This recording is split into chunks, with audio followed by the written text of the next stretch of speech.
Clear है? Audible हूं मैं? माइक से आ रही है ना आवाज? ओके, बहुत बढ़िया। तो आज बच्चों हम लोग जो चैप्टर पढ़ने जा रहे हैं, name of the chapter is thermodynamics. तो आज हम लोग पढ़ेंगे बच्चों थर्मोडायनेमिक्स। और ये चैप्टर अपने आप बहुत ज़्यादा इंपॉर्टेंट हो जाता है, क्योंकि सिर्फ फिजिक्स में नहीं, इससे आपके केमिस्ट्री में भी क्वेश्चंस बनते हैं। हाँ ठीक है, थोड़े से साइन कन्वेंशंस का फर्क होता है, but physics as well as chemistry दोनों जगह पर आपको इससे क्वेश्चंस मिलते हैं। क्लियर है ना ये पॉइंट? तो मिनिमम 2 से 3 क्वेश्चन यहां से, तो मिनिमम नहीं, मिनिमम 2 और ज्यादा से ज्यादा 3, इतनी तो श्योरिटी है आ ही जाएगी फिजिक्स केमिस्ट्री मिलाकर। ठीक है, तो हम लोग इस टॉपिक का इंपॉर्टेंस ध्यान में रखते हुए स्टार्ट करते हैं इसे। और पहले तो मैं आज पढ़ाने वाला क्या क्या हूं इसके बारे में बात कर लेते हैं।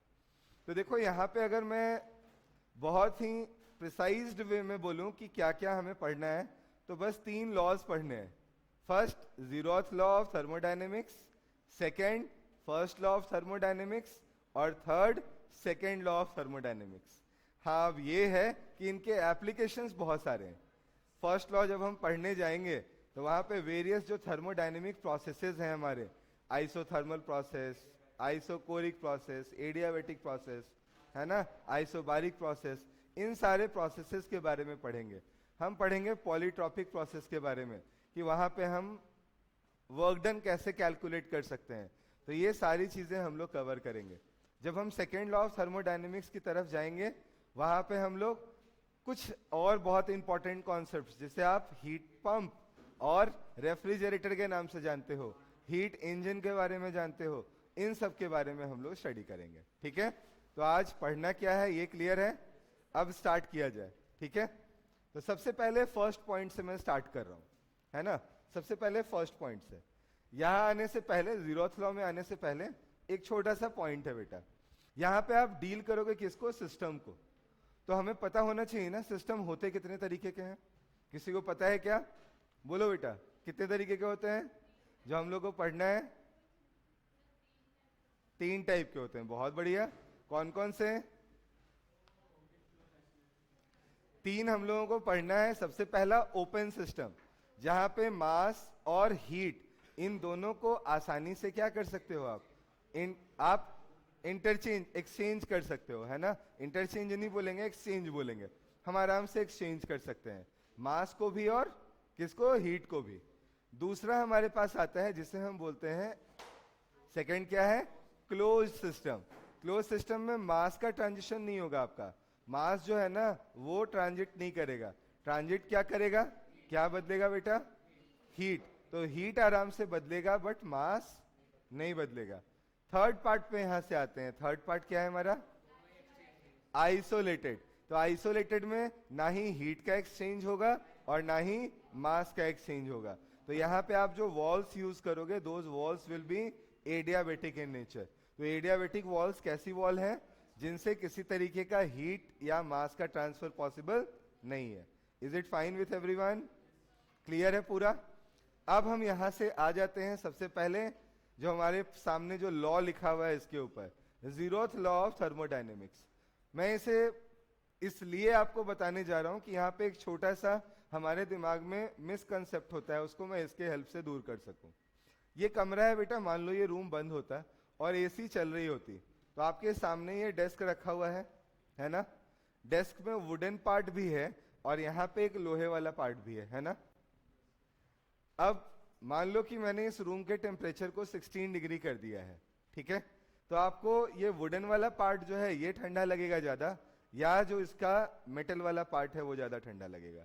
ये बताओ। सब लोग श्योर हो? सब लोग श्योर हो मेटल वाला ज्यादा ठंडा लगेगा?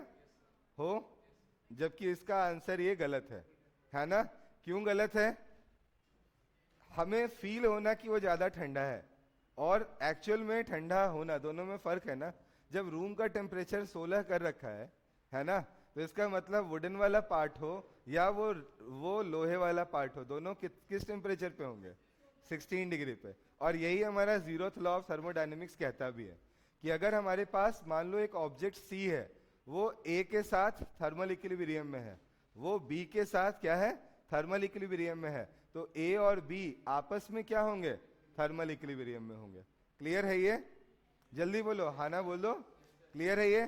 तो यहाँ पे जो कमरा है हमारा, उस कमरे के साथ हमारा ये वुडन पार्ट हो या ये आयरन वाला पार्ट हो, ये दोनों के दोनों क्या है, थर्मल इक्विलिब्रियम में है। तो ये आपस में भी क्या होंगे, थर्मल इक्विलिब्रियम में होंगे। अब हमें फील क्यों होता है, क्योंकि एनर्जी का जो एक्सचेंज है, हीट का जो एक्सचेंज है हमारे बॉडी और इन सब्सटेंस के बीच में, उसकी रेट अलग अलग है। लोहे वाले में क्या होगा, हीट का एक्सचेंज जल्दी हो जाएगा, जल्दी होगा हीट का एक्सचेंज, तो आपको लगेगा काफी ठंडा है वो। जबकि वुडन वाले पार्ट में हीट का एक्सचेंज जल्दी नहीं हो रहा है, इसलिए आपको लग रहा है कि वो रिलेटिवली कम ठंडा है। क्या ये पॉइंट क्लियर है? अब सभी को क्लियर है? तो यहाँ पे इस पॉइंट को मैं लिख भी दे रहा हूं, ध्यान से देखते हैं। मैंने बोला if two system says A and B are in thermal equilibrium with third system C, it means if I am taking three systems, है ना, मैं सबसे पहले मान लो यहाँ पे ले रहा हूं सी, और ये क्या है उसके साथ ए, ये दोनों आपस में थर्मल इक्विलिब्रियम में है।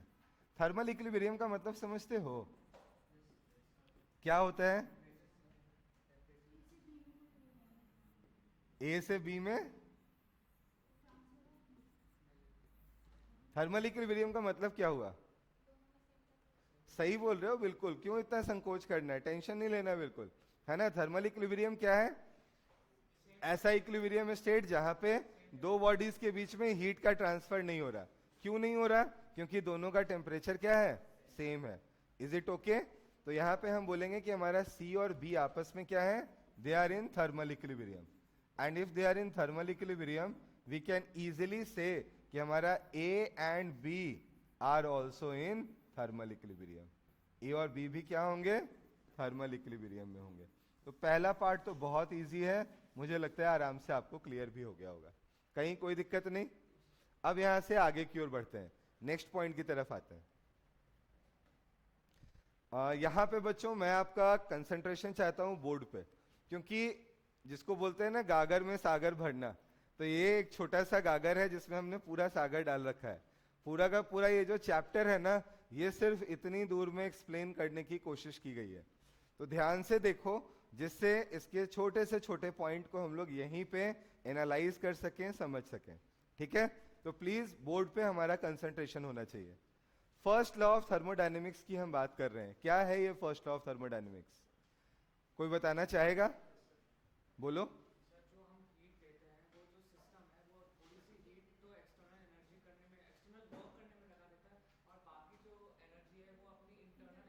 बहुत बढ़िया, बिल्कुल सही। सो इसी चीज को यहाँ पे लिखा भी गया है, ध्यान से देखो।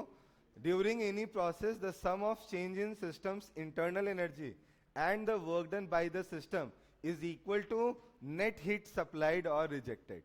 सो हियर अभी बालक ने जो बताया वहां पे इसने हीट सप्लाइड की बात की थी। हम यहाँ पे एक छोटा सा पॉइंट ऐड कर देते हैं, हीट सप्लाइड और हीट रिजेक्टेड, ये जो दोनों के दोनों होंगे, ये किसके सम होंगे? वहां पे जो हमारी चेंज इन इंटरनल एनर्जी हुई होगी या work done by external force रहा होगा, है ना। Is this point is clear to everyone? Clear है क्या सभी को?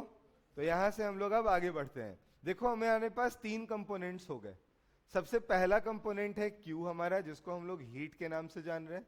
दूसरा कंपोनेंट है हमारे पास वर्क डन, जिसको आप यहाँ पे dW is equal to PdV से लिख रहे हो। और थर्ड है हमारे पास इंटरनल एनर्जी, जिसको हमने यहाँ पे NCV डेल्टा T लिखा है। प्लीज बच्चों थोड़ी देर के लिए बोर्ड पे देखो, है ना, मैं इसको कॉपी करने के लिए टाइम भी दूंगा। आपका कंसंट्रेशन यहाँ पे चाहिए मुझे, ज्यादा नहीं, 3 से 4 मिनट के लिए, ठीक है।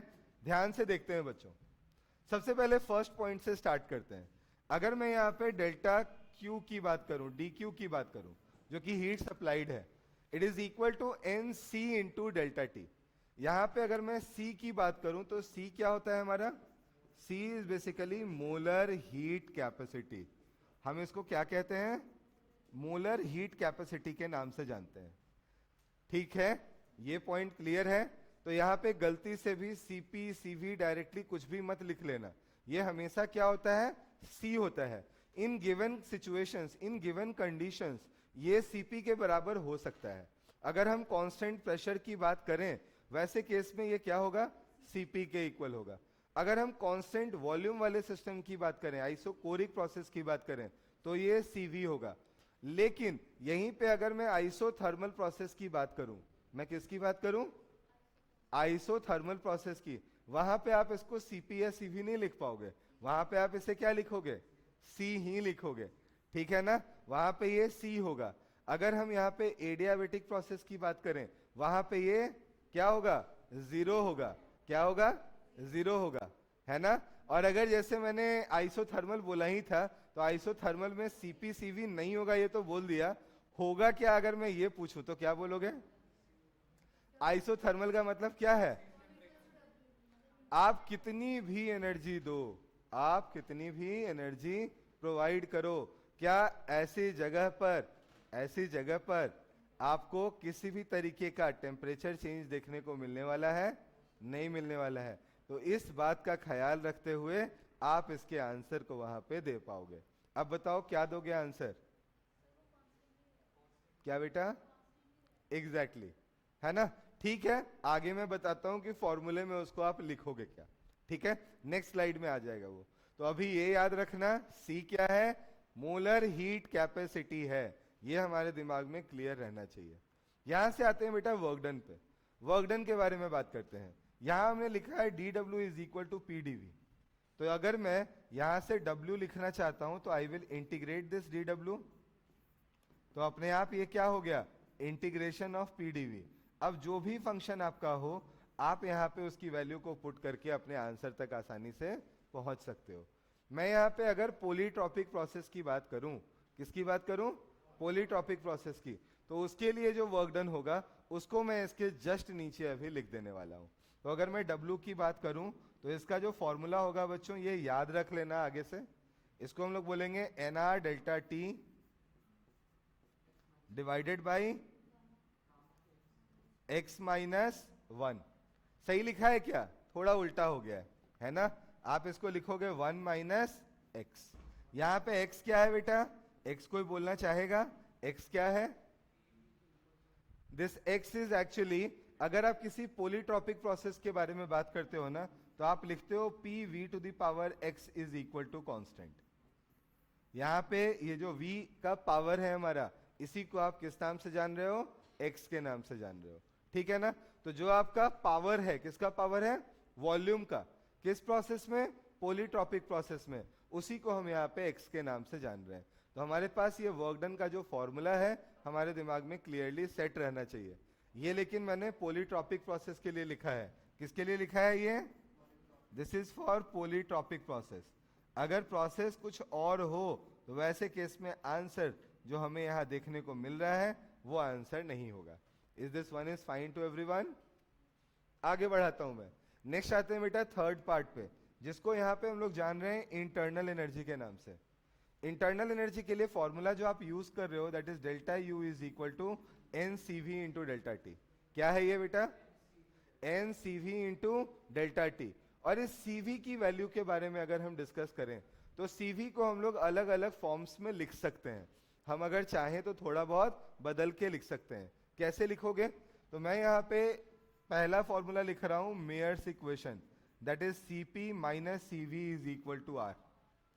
दूसरा एक फॉर्मूला होता है हमारे पास, gamma is equal to CP by CV। अगर मैं इन दोनों को यूज करूं तो यहां से CV को जो है ना, मैं R और गामा के फॉर्म में आसानी से एक्सप्रेस कर सकता हूं। कैसे करूंगा? कोई आइडिया देगा मुझे? बिल्कुल सही बोल रहे हो बेटा, सबको CV से डिवाइड कर दो। You will write CP by CV minus 1 is equal to R divided by CV। ऐसा ही लिखते हैं ना? और CP बाई CV को क्या आप आराम से गामा लिख पाओगे? अगर ये गामा हुआ तो आपके पास यहां से CV की वैल्यू क्या हो गई? It is R divided by gamma minus 1। Is this part is also clear to everyone? से यस और नो? तो CB is equal to R divided by gamma minus 1. It means if you are writing delta U, its value is NR delta T divided by gamma minus 1. हम आसानी से ऐसा लिख सकते हैं। आप पूछोगे सर ऐसा लिखने से फायदा क्या हुआ? फायदा सबसे बड़ा मैं बताता हूं आपको। आप NR डेल्टा T लिख रहे हो, क्या आप यूनिवर्सल गैस का जो इक्वेशन है वो आप जानते हो? Ideal gas equation, not universal, ideal gas equation जानते हो? It is PV is equal to NRT, होता है ना। तो अगर मैं एनआर डेल्टा टी लिख रहा हूं तो उसके राइट हैंड साइड की बात कर रहा हूं। इसको मैं चाहूं तो आराम से P2 V2 minus P1 V1 लिख सकता हूं। NR delta T is what, NR T2 minus NR T1। तो एनआर T2 हो गया P2 V2 और एनआर T1 क्या हो गया हमारा, P1 V1। तो हम एनआर डेल्टा टी में इसलिए लिखना चाहते हैं बेटा, जिससे अगर हमारे क्वेश्चन में P और V के फॉर्म में एक्सप्रेशंस दिए हुए हों, हम उसे भी डायरेक्टली यूज करें। अब देखो मैंने यही काम वर्क डन में भी किया है। यहाँ भी एनआर डेल्टा टी के फॉर्म में लिखने की कोशिश की है। क्यों की है, क्योंकि अगर पीवी के फॉर्म में हमें जरूरत पड़ गई तो हम आसानी से यहाँ से उसे कन्वर्ट कर सकते हैं। ठीक है क्या, क्या ये तीनों पॉइंट्स जो हमने यहाँ पे देखे ये क्लियर है? अभी ये खत्म नहीं हुआ है बेटा। अब आते हैं यहाँ पे बात करते हैं पॉजिटिव और नेगेटिव की, क्योंकि sign conventions are very important for us. कहाँ हमें पॉजिटिव लेना है, कहाँ नेगेटिव लेना है, ये अगर हम गलती कर गए तो हमारे आंसर्स गलत हो सकते हैं। तो यहाँ पे अगर हम बात करना शुरू करें सबसे फर्स्ट से, तो अगर डेल्टा क्यू जो है ना वो एब्जॉर्ब हो रहा है, सिस्टम क्या कर रही है, एब्जॉर्ब कर रही है, आप सिस्टम को प्रोवाइड कर रहे हो, तो डेल्टा क्यू की वैल्यू क्या होने वाली है, पॉजिटिव। अगर सिस्टम एनर्जी रिलीज कर रही है, सिस्टम खुद क्या कर रही है, एनर्जी रिलीज कर रही है, हीट रिजेक्ट कर रही है, तो अगर हीट रिजेक्शन हो रहा है तो वहां पे आप उसे क्या लोगे, नेगेटिव। व्हीकल चल रहा है ना, मान लो व्हीकल में फ्यूल क्या होता है, बर्न होता है, बर्न होता है तो हीट मिलती है, उसे मिलती है, तो वो हीट क्या हो गई, पॉजिटिव। और जो एग्जॉस्ट गैसेस के फॉर्म में, हीट के फॉर्म में जो बाहर निकलता है उसे आप क्या बोलोगे, हीट रिजेक्टेड, वो क्या होगा हमारा, नेगेटिव। क्या ये पॉइंट क्लियर है? आगे आते हैं। सेकेंड हमारे पास वर्क डन की बात करते हैं। जब सिस्टम खुद काम करता है तो वर्क डन कैसा होता है, हम यहां लिख रहे हैं बाय द सिस्टम है तो पॉजिटिव, और अगर ऑन द सिस्टम है, सिस्टम के ऊपर हो रहा है, तब क्या हो गया ये, नेगेटिव। ये बात भी हमें याद रखनी है। और थर्ड हम लोग क्या बोल रहे हैं, अगर टेम्परेचर बढ़ रहा है तो इंटरनल एनर्जी बढ़ रही होगी, और टेम्परेचर अगर कम हो रहा है तो इंटरनल एनर्जी क्या हो रही होगी, कम हो रही होगी। तो अगर टेम्परेचर इंक्रीज हो रहा है then delta U is positive, and if temperature is decreasing then delta U is negative. ये साइन कन्वेंशंस भी हमारे दिमाग में होने चाहिए। ठीक है, तो ये बेटा बहुत ही इंपॉर्टेंट स्लाइड है, आप समझ लो, इससे आपके मैक्सिमम क्वेश्चन सॉल्व होते हैं। अब इसके एक बहुत ही प्यारे से इन्फरेंस को हम लोग यहां से निकालते हैं। अगर मैं फर्स्ट लॉ ऑफ थर्मोडायनेमिक्स की बात कर रहा था, है ना, फर्स्ट लॉ ऑफ, अच्छा आपको नोट करना था क्या, सॉरी कर लो आप नोट, कोई दिक्कत नहीं, मुझे बता देना कहाँ पे। हाँ जी, हाँ जी, नहीं नहीं, ये जब भी होगा बेटा ये N C V delta T ही होगा, यहाँ पे कोई सीपीसी ऐसा नहीं होगा, ये क्या होगा, हमेशा N C V delta T ही रहेगा। ठीक है, ये एक्चुअल में जो है ना, हम लोग थोड़ा बहुत अगर law of equipartition and in सब को पढ़े ना, तो वहां से इस बात को समझ सकते हैं कि हमारा कोई भी अगर मॉलिक्यूल है ना, उसका टेम्परेचर कुछ टी दिया हुआ है, उसके 1 डिग्री ऑफ फ्रीडम के साथ जो एनर्जी एसोसिएटेड होती है वो कितनी होती है, हाफ के बी इंटू टी के बराबर होती है। कितनी होती है, हाफ के बी टी के बराबर होती है। अगर आप नंबर ऑफ मॉलिक्यूल्स को Na के बराबर ले लो, Na मतलब एवोगाद्रो नंबर के बराबर ले लो, तो वही चीज क्या बन सकती है, 1/2 RT बन जाती है, क्योंकि Na और Kb means Boltzmann constant, multiply होके क्या बनते हैं, गैस कांस्टेंट R बन जाते हैं। अब आप वहां पे डिग्री ऑफ फ्रीडम बढ़ा दो, मान लो कि आप वहां पे बात कर रहे हो F number of degree of freedom की, तो आपका आंसर हो जाएगा F/2 इंटू RT, है ना, और यही F/2 R जो है ना, और कुछ नहीं है, आपका CV है। ठीक है ना, तो ये CV और कुछ नहीं है, हमारा क्या है, degree of freedom multiplied by R divided by 2। I hope now it is more और लेस क्लियर टू एवरीवन। ठीक है, तो आगे मैं बढ़ाऊं यहां से बच्चों, अब तो हो गया ना, नोट डाउन कर लिया, कर लिया, चलो फिर तो यहां से अब हम लोग आगे की ओर बढ़ते हैं। ठीक है, अगले पार्ट पे आते हैं बेटा, यहां पे हम लोग पढ़ने जा रहे हैं मोलर हीट कैपेसिटी। प्लीज सब लोग बोर्ड पे कंसंट्रेट करो। We are going to talk about the molar heat capacity. Molar heat capacity को अभी हमने किससे एक्सप्रेस करने के लिए बोला था, C से। अब देखो यहाँ पे मैं यूज कर रहा हूं फर्स्ट लॉ ऑफ थर्मोडायनेमिक्स को, delta Q is equal to delta U plus W, यही है ना हमारे पास फॉर्मूला। डेल्टा Q को आपने अभी क्या लिखा था, NC multiplied by delta T, delta U क्या था आपके पास, एन, हाँ सीवी भी लिख सकते हैं, और चलो सीवी ही लिख देता हूं अभी मैं, N CV into delta T, है ना। और थर्ड क्या था हमारे पास बेटा, N R delta T divided by 1 minus x. क्या यही अभी आपने पढ़ा है, जस्ट मैंने बताया है आपको। आप बताओ इन सब में n into delta T common है क्या, जल्दी से देखो और बताओ मुझे, क्या यहाँ पे हर जगह पे n और डेल्टा टी कॉमन है। अगर मैं इन सबको यहाँ से हटा दूं तो क्या मेरे पास expression c is equal to C V plus R divided by 1 minus X के बराबर हो जाएगा क्या, से यस और नो, हो जाएगा क्या। तो आपके पास c का ये जो फॉर्मूला है ना, आपको मैं बता देता हूं बेटा, लिख लो इसको एकदम, जितने स्टार मार्क्स लगा के लिखना चाहते हो लिख लो। रीजन ये है कि आपका तो चलो अब एक एग्जाम होता है तो थोड़ी सी पॉसिबिलिटी कम है, लेकिन आप में से अगर कोई बच्चा जेई मेन देने वाला होगा, so for them this formula is very important, आना ही है। अगर इतने सारे पेपर्स होते हैं ना, उनमें से आधों में तो इसके ऊपर क्वेश्चन आते ही आते हैं, ठीक है। अब इसके बारे में थोड़ी सी बात और कर लेते हैं। यहां पे अब हम लोग 3-4 प्रोसेसेस की बात अगर करते, मैं बात करता अगर मान लो आइसोथर्मल प्रोसेस की, मैं यहीं पे बात करता आपसे एडियाबेटिक प्रोसेस की, मैं यहीं बात करता आपसे किसकी, आइसोबारिक प्रोसेस की, और यहीं मैं बात करता लास्ट में आइसोकोरिक प्रोसेस की। तो क्या मैं इन सारे प्रोसेसेस के लिए इस C की वैल्यू को कैलकुलेट कर सकता था, आंसर है हाँ। हम जानते हैं P V to the power P into V to the power x is equal to constant, ये हमारा पॉलीट्रॉपिक प्रोसेस है। बट जैसे ही मैं आइसोथर्मल में आता हूं, क्या यहाँ पे PV हमारा कांस्टेंट हो जाता है, मींस x की वैल्यू क्या हमारे पास 1 के बराबर हो जाती है। और यहाँ पे अगर आप x को 1 पुट करते हो तो देखो तो ये टर्म अपने आप इंफिनिटी हो जाएगा, से यस और नो होगा। 1 माइनस एक्स इज 0, और ये अगर 0 हुआ तो r बाई 0 क्या हो गया, इंफिनिटी। तो ऐसे केस में फर्स्ट केस जो हमारे सामने है, यहाँ पे c की वैल्यू को हम लोग इंफिनिटी लिखते हैं।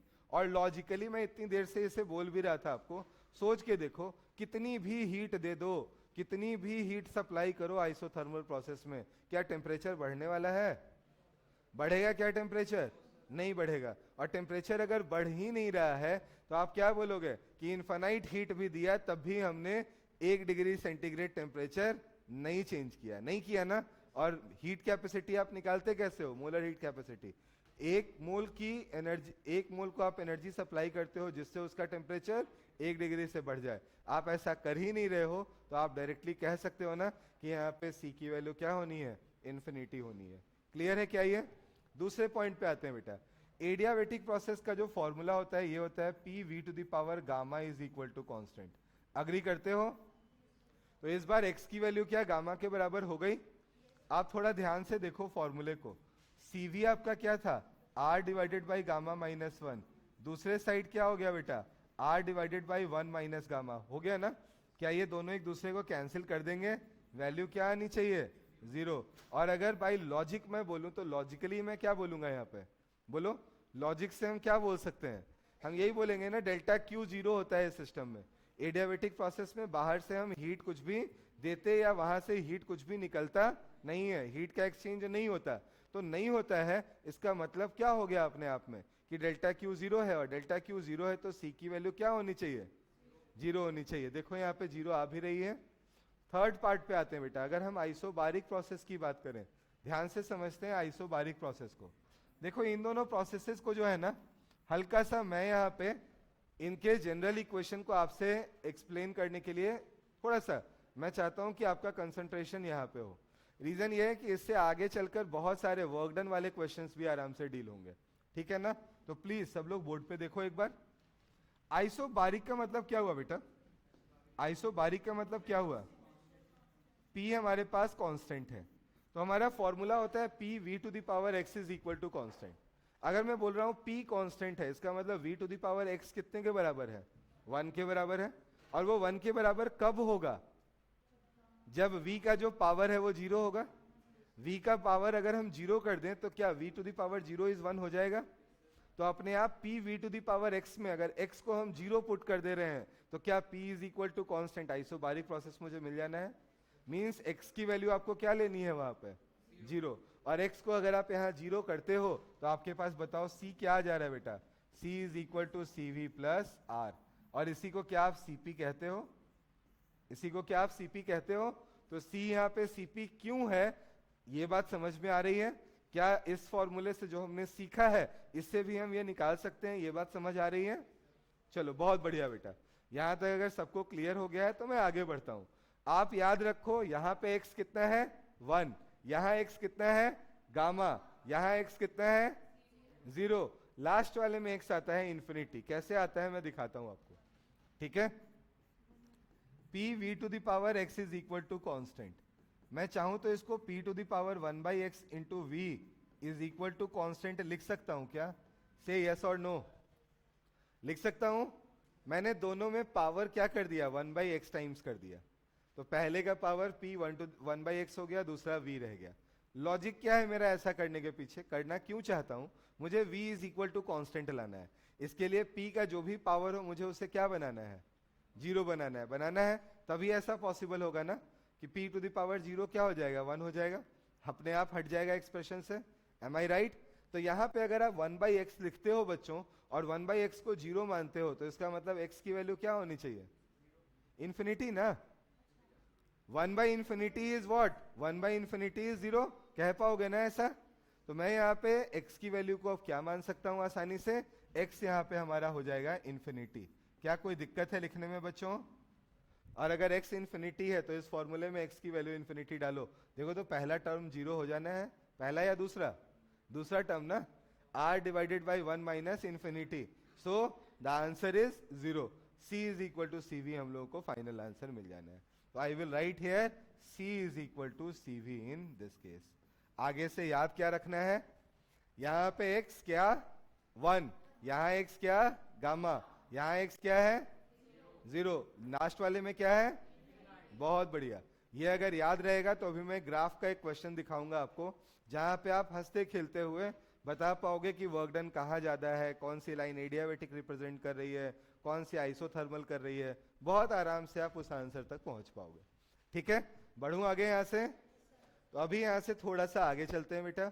एक पहला क्वेश्चन आपके बोर्ड पे जो दिया हुआ है, इसका आंसर मैं तुरंत के तुरंत चाहता हूं, जल्दी से बता दो। आज ही अभी करके दिखाया है। कौन सा अभी जस्ट किया था ना बेटा, क्या ये क्वेश्चन अभी जस्ट नहीं किया था, बोलो नहीं किया था। आपने तो बस ऐसे ही बोल बोल के समझा दिया था। कोई नहीं, मैं करके दिखा देता हूं। मुझे यहाँ पे किसकी वैल्यू चाहिए, डिग्री ऑफ फ्रीडम की चाहिए। किसके टर्म्स में चाहिए, मुझे चाहिए यहाँ पे किसके टर्म्स में, देख के बताओ, in terms of degree of freedom. अच्छा मैं उल्टा बोल गया, हमें चाहिए गामा, गामा किसके टर्म्स में चाहिए, एन के टर्म्स में चाहिए, ठीक है ना। और एन को हमने यहाँ क्या माना है, डिग्री ऑफ फ्रीडम। ये नंबर ऑफ मोल्स नहीं है, ये क्या है, डिग्री ऑफ फ्रीडम। कैसे निकालेंगे देखते हैं। हमारे पास वैल्यू है Cp by Cv is equal to gamma. आप बताओ बेटा, Cv को अभी जस्ट मैंने आपको क्या लिखने के लिए सिखाया था, इट इज Fr/2, यही सिखाया था ना। Cp को क्या लिख सकते हो, Cp is Fr/2 plus R। क्या ऐसा लिखने में दिक्कत है, Cv plus R by Mayer's equation, Cp minus Cv is equal to R, तो Cp is equal to Cv plus R। वही लिखा है क्या हमने। इन दोनों को इस एक्सप्रेशन में डालकर देखते हैं। हम यहां से लिखेंगे बेटा F/2 plus 1 into R divided by Fr divided by 2 and it will be equal to gamma. R से R को हटा दिया और बाकियों को रीअरेंज कर लिया। थोड़ा सा इसको रीअरेंज कर सकते हो ना, कैसे होगा रीअरेंज, पहले तो ये F/2 को अंदर लेके जाते हैं, तो ये बन जाएगा 1, फिर बनेगा 1 डिवाइडेड बाई F/2, इसको क्या 1 प्लस 2/f लिख पाओगे। आपके पास गामा क्या आ गया, gamma is equal to 1 plus 2 divided by f। Done. f इन्होंने माना नहीं है, इन्होंने क्या नाम दिया है इसको, n का, तो हम लोग यहाँ पे n वाला जो भी होगा आंसर वो कोट कर देंगे। कौन सा आंसर, फर्स्ट, बहुत बढ़िया, a is the correct answer for us. Done everyone, बहुत इजी नहीं, पीछे वाले बालकों क्लियर है। चलो फिर तो यहां से अब हम लोग आगे की ओर बढ़ते हैं, नेक्स्ट पार्ट की तरफ आते हैं। क्या, अच्छा थोड़ा जल्दी जल्दी नोट भी करते चलेंगे। क्या? हाँ, ये ना, हाँ बेटा, इसको जानते हो कहाँ यूज करते हो? केटीजी में कभी कभी आपसे पूछते हैं ना कि दो मेरे पास, एक हो गया मोनोएटॉमिक गैस, दूसरा हो गया आपके पास डाइएटॉमिक गैस, दोनों का मिक्सचर बनाया और मिक्सचर बना के बोला कि भाई ऐसा है, गामा मिक्सचर निकाल के बता दो। तो एक तरीका होता है कि हम सीपी मिक्स निकालें, फिर सीवी मिक्स निकालें और दोनों को डिवाइड करें, आंसर कोट करें। दूसरा तरीका क्या होता है? एफ मिक्स निकालें। क्या निकालें? एफ मिक्स निकालें। एफ मिक्स कैसे निकालोगे? मोनोएटॉमिक है तो 3 डिग्री ऑफ फ्रीडम, डाइएटॉमिक है तो 5 डिग्री ऑफ फ्रीडम, दोनों को यूज करके क्या निकाला? एफ मिक्सचर निकाला। एफ मिक्सचर को यहाँ पे डाल दिया, अपने आप गामा मिक्सचर आ गया, है ना। तो ये दो तरीके होते हैं जिसको आप आसानी से यूज कर सकते हो। आगे बढ़ाता हूं मैं। नेक्स्ट बेटा हमारे सामने एक क्वेश्चन है, ध्यान से देखते हैं इसे। 1 mole of ideal monoatomic gas undergoes a process described by the equation PV to the power 3 is equal to constant. You are supposed to find what? You are supposed to find the molar heat capacity. How you will approach? Any idea? बहुत ज्यादा पिटाई खाने वाले हो। मैंने पहली बात आज क्या बताई बेटा? C क्या है हमारा? Molar heat capacity. C क्या है? Molar heat capacity. बाकी तो कंडीशनल है ना। अगर हम कांस्टेंट प्रेशर पे बोलते हैं तो सीपी बोल देंगे, कांस्टेंट वॉल्यूम पे बोल रहे हैं तो सीवी बोल देंगे, बट नॉर्मली वो क्या है? सबके सब हैं क्या? Molar heat capacity C. और सी के लिए मैंने आज ही आपको फॉर्मूला दिखाया है।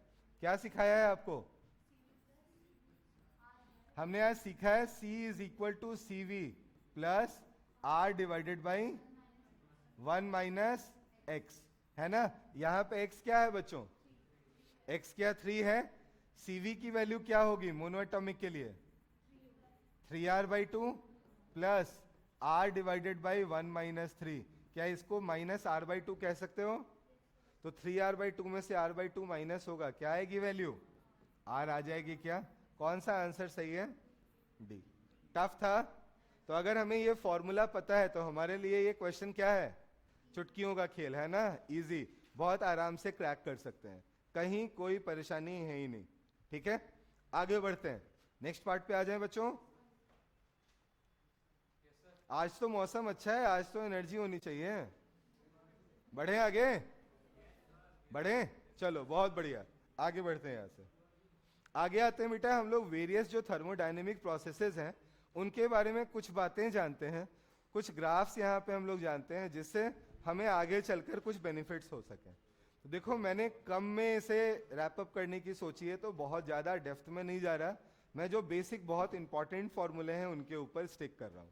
ठीक है, तो स्टार्ट करते हैं सबसे पहले फर्स्ट पॉइंट से। फर्स्ट है बेटा, अगर हम आइसोथर्मल प्रोसेस की बात करें तो क्या हम यहाँ पे डेल्टा टी की वैल्यू को 0 मान सकते हैं? डेल्टा टी 0 होगा अगर हमारा, तो क्या हम डेल्टा यू को आराम से 0 लिख लेंगे? दूसरा पॉइंट यहीं पे, अगर डेल्टा यू 0 है तो हमारा according to first law of thermodynamics क्या डेल्टा क्यू जो होगा ये डब्ल्यू के बराबर होगा? यहाँ पे डब्ल्यू का एक फॉर्मूला भी लिख देते हैं, W is equal to N R delta T, नहीं सॉरी बेटा, N R T L N V final divided by V initial. क्या ऐसा लिख सकते हो? आप बोलोगे कैसे आएगा? आपने जो पी डीवी जो फॉर्मूला पढ़ा था ना, पीडीवी पढ़ा था ना अभी वर्क डन निकालने के लिए, पी की जगह पे जब आप N R T by V डालते हो और इंटीग्रेट करते हो तो आपके पास यही एक्सप्रेशन आता है जो हमने यहाँ पे लिख रखा है। आप चाहो तो इसे थोड़ा चेंज भी कर सकते हो। जानते हो कैसे चेंज कर सकते हो? थर्ड पॉइंट में आप यहाँ लिख सकते थे ना, हमारा पी इनिशियल वी इनिशियल जो होगा, क्या ये पी फाइनल वी फाइनल के बराबर होना चाहिए? तो यहां से अगर हम V final by V initial लिखते हैं तो V final by V initial क्या P initial by P final बनेगा? से यस और नो? तो आप इसे आराम से क्या अपने प्रीवियस वाले इक्वेशन में डाल सकते हो। अगर मुझे वॉल्यूम्स नहीं दी हुई है, प्रेशर्स दी हुई है, तो क्या हम प्रेशर डाल के भी एक्सप्रेशन निकाल सकते हैं? डन है बिल्कुल। तो ये बेटा 3 फॉर्मूले हुए, अभी मैं एक 4th फॉर्मूला और दे रहा हूं। 4th जो पॉइंट है बेटा ये है हमारे ग्राफ से जुड़ा हुआ। ऐसे जगहों पे हमसे 3 तरह के ग्राफ्स बेसिकली पूछे जाते हैं। एक होता है पीवी ग्राफ, दूसरा होता है वीटी ग्राफ, और तीसरा होता है हमारे पास पीटी ग्राफ। पहला क्या बोला बेटा? पीवी, दूसरा बोला वीटी, तीसरा बोला पीटी। तो ये तीन तरह के ग्राफ आपके सामने आ सकते हैं। प्लीज बोर्ड पे देखो एक बार। अगर मुझे इन ग्राफ्स को प्लॉट करना है तो पहला ग्राफ तो इजी है ना, PV is equal to constant, if you are increasing P V will decrease, if you are decreasing P V will increase. Am I correct? तो यहां पे क्या हम रेक्टेंगुलर हाइपरबोलिक ग्राफ बना सकते हैं? पहला पॉइंट क्लियर। देखो यहाँ पे एरो मार्क मैं अपने मन से ले रहा हूं, ये उल्टा भी हो सकता है। हम मान रहे हैं कि एक्सपेंशन प्रोसेस है, वॉल्यूम बढ़ रहा है, इसलिए हमने एरो मार्क आगे लगाया है। अगर यही चीज क्या होती, कंप्रेशन वाली होती, तो ऐसे में एरो मार्क किधर लगता? पीछे की ओर लगता। अब वी टी के ग्राफ के बारे में बात करनी है। टी यहाँ पे क्या कांस्टेंट है? टी कांस्टेंट है तो हमेशा याद रखना, जो भी क्वांटिटी कांस्टेंट है उसके परपेंडिकुलर आप एक स्ट्रेट लाइन ड्रॉ कर देते हो। क्यों करते हो? क्योंकि उस लाइन पे हर जगह पे क्या वो क्वांटिटी आपकी कांस्टेंट रहेगी, है ना? तो यहाँ पे आप क्या करना चाहोगे, आप v के टी के परपेंडिकुलर एक लाइन ड्रॉ कर दोगे। एरो मार्क देख लेते हैं, v बढ़ रहा था ना, v बढ़ रहा था तो एरो मार्क किधर हो जाना चाहिए? अपवर्ड डायरेक्शन में। अगर v घट रहा होता तो एरो मार्क किधर होता? नीचे की ओर। नेक्स्ट है बेटा यहाँ पे हमारा थर्ड, यहाँ पे भी हमारा t कांस्टेंट है, बट इस बार सिंस प्रेशर कम हो रहा है हमारा, that's why I am putting the arrow mark in the downward direction. तो ये तीनों ग्राफ्स में मुझे लगता है हो गए होंगे आपके क्लियर। आगे बढ़ाता हूं मैं यहां से, नेक्स्ट पार्ट पे आते हैं, अगले पार्ट को समझते हैं बेटा। अगले पार्ट में मैं सबसे पहले लिखूंगा यहाँ पे फर्स्ट पॉइंट में, यहां हमारा डेल्टा क्यू जो है ना ये 0 के बराबर है। आप यहाँ पे हीट का कोई भी एक्सचेंज नहीं कर रहे हो। दूसरा point, first law of thermodynamics के अकॉर्डिंग आप मुझे आंसर करके बताओ, यहां मुझे वर्क डन क्या लिखना चाहिए? क्या मैं माइनस ऑफ डेल्टा यू लिख दूं? तो ये क्या अपने आप N R delta T divided by 1 minus X हो जाएगा क्या? से यस और नो? कुछ तो बोल दो। अभी लिखा था ना आपने N R delta T X minus 1, है ना? यहाँ पे ऐसे एक्स नहीं लिखना चाहिए था मुझे, क्योंकि एक्स की वैल्यू तो आप जान ही रहे हो ना, तो आप सीधे सीधे गामा ही लिख दो तो बेहतर होगा। एक्स तो हम जान रहे हैं गामा है, तो क्यों बिना मतलब छिपा के लिखना है, साफ साफ लिख देना है। ये क्या है हमारे पास? 1 माइनस गामा के इक्वल है। नेक्स्ट आते हैं थर्ड पॉइंट पे। थर्ड पॉइंट पे हम लोग इसके एक्सप्रेशन की बात करते हैं। कहां पे बेटा माइनस साइन? यहां पे नहीं बेटा, ये तो गामा -1 होता है ना ऐसे। अगर आप डेल्टा यू की बात करो तो उसका फॉर्मूला क्या होता है? N R delta T divided by gamma -1। अब जब वो माइनस साइन अंदर चला जाएगा तो क्या बन जाएगा? वो 1 माइनस गामा बन जाएगा। ठीक है, चलो आते हैं थर्ड पॉइंट की तरफ। थर्ड पॉइंट हमारे सामने क्या है? एक्सप्रेशन हमने यहाँ पे लिखा था, यहाँ भी एक्सप्रेशन लिख देते हैं। P V to the power gamma is equal to constant. देखो ऐसा है कि इसे प्रूफ करके निकाला भी जाता है, बट हमें इसमें अभी इंटरेस्ट नहीं है, हम इसे ध्यान में रखेंगे। P V to the power gamma is equal to constant is very important formula for us, हमें ये याद होना चाहिए। अब देखो यहाँ पे मैं एक पॉइंट इंक्लूड कर रहा हूं। अभी आपने एक्सप्रेशन किसके किसके टर्म्स में लिखा है? P और V के टर्म्स में लिखा है। अगर हम इसी को V और T के टर्म्स में लिखना चाहें, अगर हम इसी को P और T के टर्म्स में लिखना चाहें, तो क्या हम इसे कन्वर्ट कर सकते हैं? तो आंसर है हाँ, बहुत आराम से हंसते खेलते हुए। कैसे दिखाता हूं मैं अगर यहाँ पे इसे V और T में कन्वर्ट करना चाहता हूं तो P हटाना पड़ेगा। तो P को क्या हम nRT डिवाइडेड बाई V लिख सकते थे क्या? तो नेक्स्ट स्टेप में अगर मैं इसे रीअरेंज करता तो हमारे पास एक्सप्रेशन क्या आ जाता है? V to the power gamma, sorry, मेरे पास एक्सप्रेशन क्या आ जाता है? V to the power gamma -1 multiplied by T is equal to constant. क्या ये पार्ट आप सभी को क्लियर है बेटा? यहीं पे अगर मैं दूसरा एक्सप्रेशन लिखना चाहता, यहां से किसको हटाना चाहता हूं मैं? V को हटाना चाहता हूं, तो मैं लिखता P into nRT divided by P to the power gamma and it is equal to constant. So this time you will get P to the power 1 minus gamma into T to the power gamma is equal to constant. तो ये हमारे पास दूसरा expression हो गया जो कि हमें याद होना चाहिए। तो ये दो एक्सप्रेशंस ध्यान में रख सकते हैं। एक हमारे पास है P V to the power gamma is equal to constant, और बाकी दोनों मैंने निकाल कर आपको इसलिए दिखा दिया कि कितनी चीजें याद रखोगे। थोड़ा बहुत कभी कभी मेहनत भी करनी पड़ेगी। तो अगर हमें एग्जाम में नहीं क्लिक कर रहा है कि क्या था, T into V to the power gamma minus one था या कुछ और दिया हुआ था, तो आप क्या करोगे वैसे केस में? आप थोड़ा सा वेट करोगे और क्या करोगे, आप सिंपल वे में चेंज करके वैल्यूज को बदल कर अपने एक्सप्रेशन को नया निकाल लोगे और देन उसे सॉल्व करोगे। डन है? आपके दिमाग में ये तो नहीं आ रहा कि सर एनआर के ऊपर भी तो बहुत कुछ था, वो सब कहाँ गायब कर दिया? बेटा वो सब क्या थे? कॉन्स्टेंट्स थे ना। तो कॉन्स्टेंट को हमने कॉन्स्टेंट में इन्वॉल्व करा दिया है और कुछ नहीं है। We are concern about the proportionalities, we are not concern about the exact values.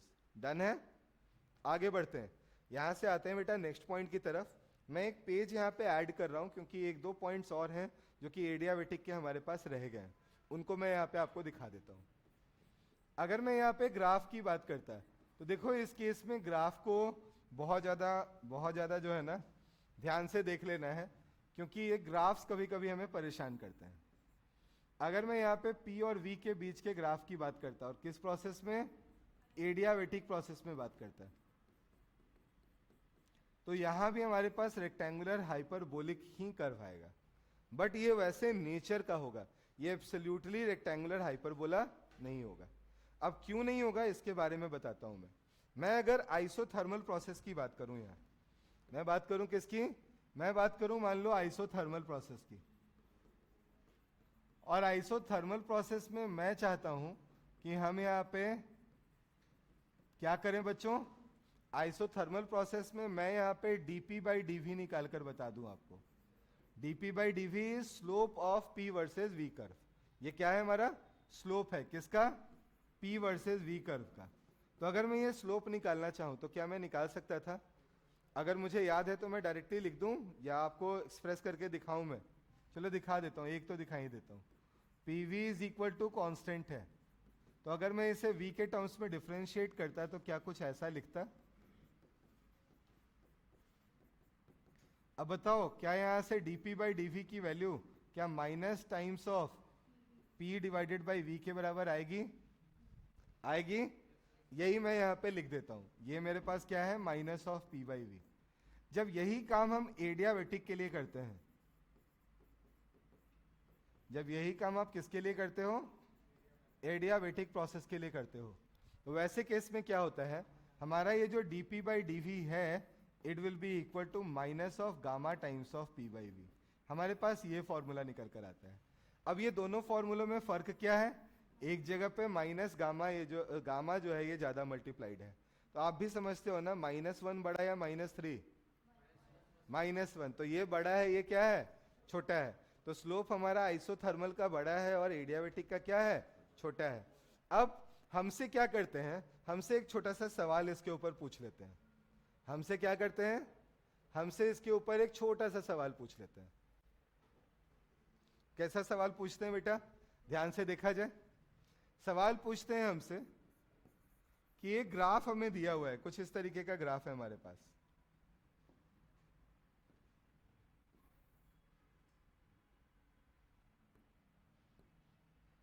हमारे पास क्या है? कुछ इस तरीके का ग्राफ हमने ले लिया है। यहां पे एक नहीं बहुत सारी लाइंस ड्रॉ कर दी गई हैं।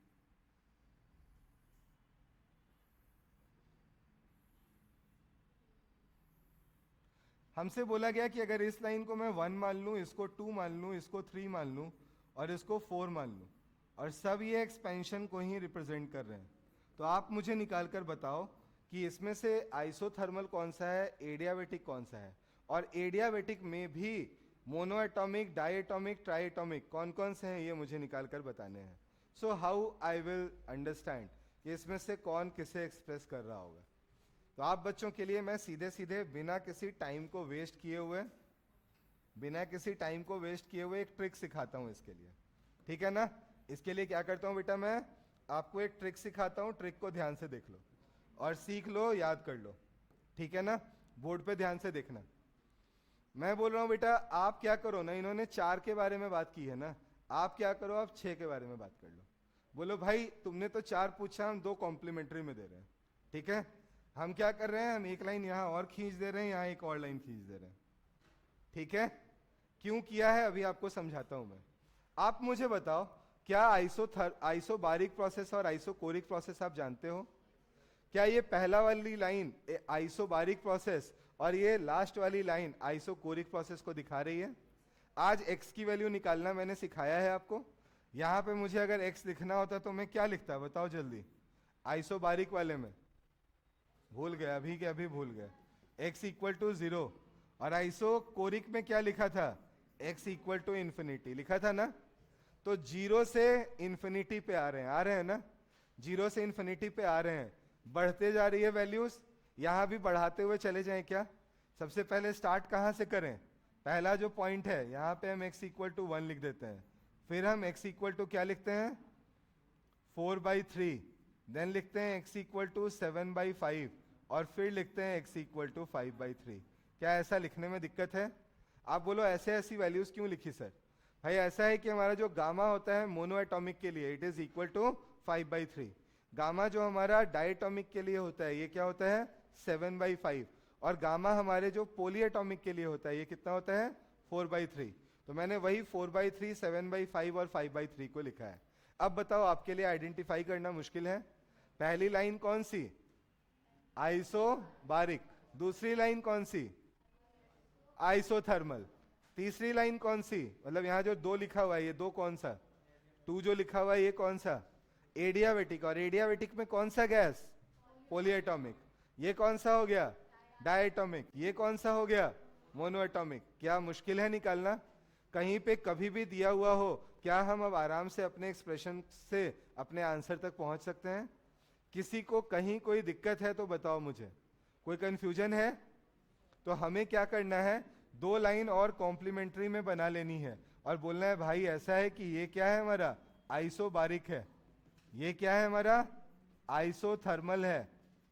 देन हम यहां पे स्टार्ट करते हैं, लिखते हैं पॉलीएटॉमिक। नेक्स्ट है हमारा डायटॉमिक। फिर कहां आ जाते हैं? मोनोएटॉमिक।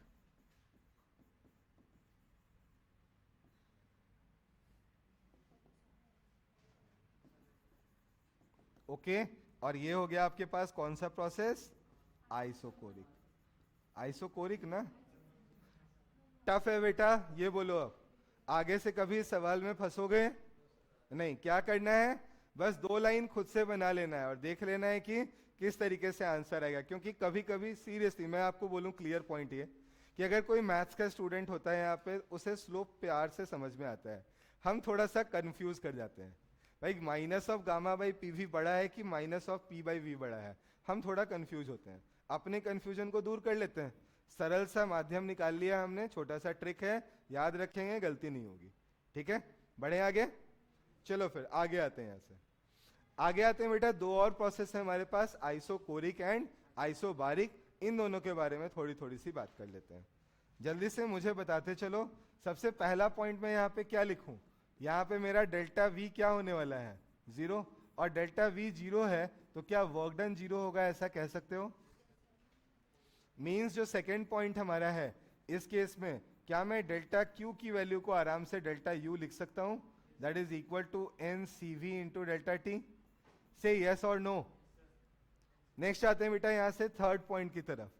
अगर मैं यहाँ पे डेल्टा वी को 0 लिख रहा हूं, थोड़ा सा बच्चों यहाँ आपका कंसंट्रेशन चाहिए।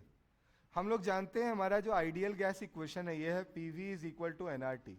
अगर v कांस्टेंट है तो p क्या है? N R by V into T के बराबर होगा। मीन्स अगर मैं p वर्सेस t का कर्व बनाता हूं यहां पे, तो वो कैसा कर्व होगा? It is always straight line. ये कैसा कर्व बनेगा बेटा? यहां पे स्ट्रेट लाइन। और इसका स्लोप कैसा होगा? Slope is equal to N R divided by V. क्या ये समझने में दिक्कत? तो यहां जो कर्व बनाओगे आप p वर्सेस t का, ये p है हमारे पास, ये t है, हम कुछ ऐसी लाइन बनाएंगे। सॉरी,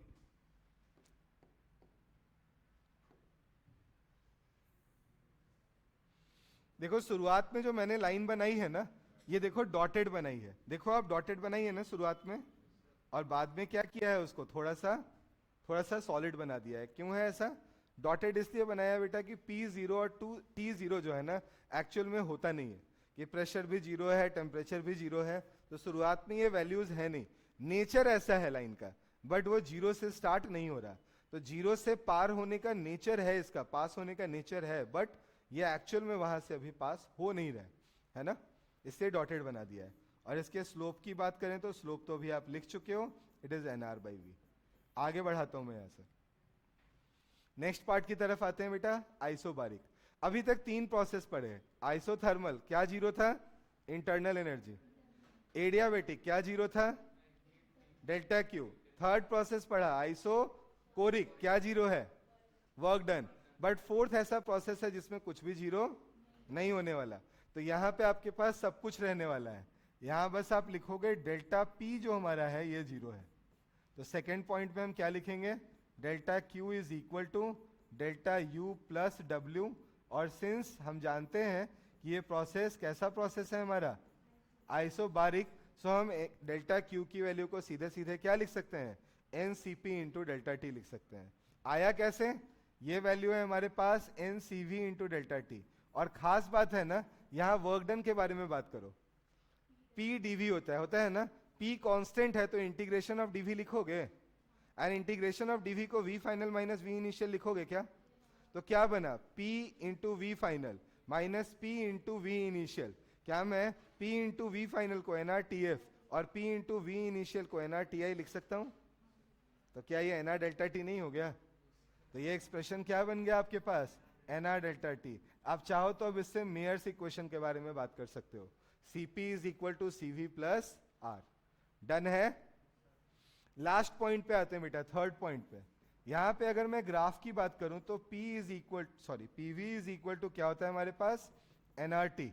अगर P कांस्टेंट है तो V हमारे पास होगा NR/P मल्टीप्लाइड बाई T के बराबर। मींस स्लोप जो होगा हमारा ये सीधे सीधे NR/P के बराबर होगा। तो अगर हम ऐसे केस में V वर्सेस T का ग्राफ प्लॉट करते हैं तो वो ग्राफ हमेशा स्ट्रेट लाइन होगा और उसका स्लोप क्या होगा बेटा? NR/P के बराबर होगा। ऐसा ही ग्राफ बनेगा, बट क्या होगा? P के जगह पे बस क्या लिख दोगे? V लिख दोगे। डन है बच्चों? कहीं किसी को कोई कंफ्यूजन नहीं? नहीं? हाँ ना तो बोल दो, है कंफ्यूजन? नहीं? तो अब हाँ बेटा, क्या हुआ? सेम ही ग्राफ है बेटा, अभी जस्ट बोला जो मैंने। ये हमारे पास V वर्सेस T का ग्राफ है और ये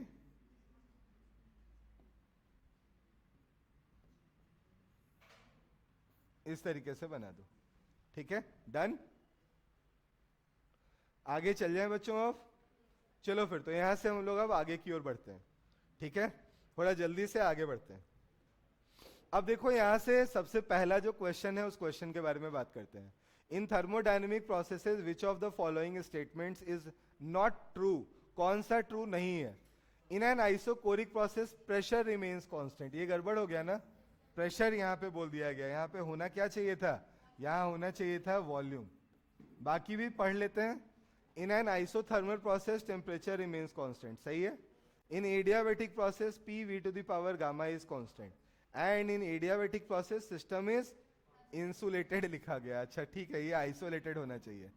ये क्या होना चाहिए? आइसोलेटेड। कोई नहीं, टाइपो एरर है, ठीक कर लेना। आइसोलेटेड फ्रॉम द, ठीक है, मतलब लिखना आइसोलेटेड इज बेटर वर्ड, है ना। Isolated from the surroundings. आगे बढ़ते हैं। नेक्स्ट हमारे सामने एक क्वेश्चन है, बताओ इसका आंसर मुझे बताना है। किसके किसके बीच में कर्व बना हुआ है? V और T।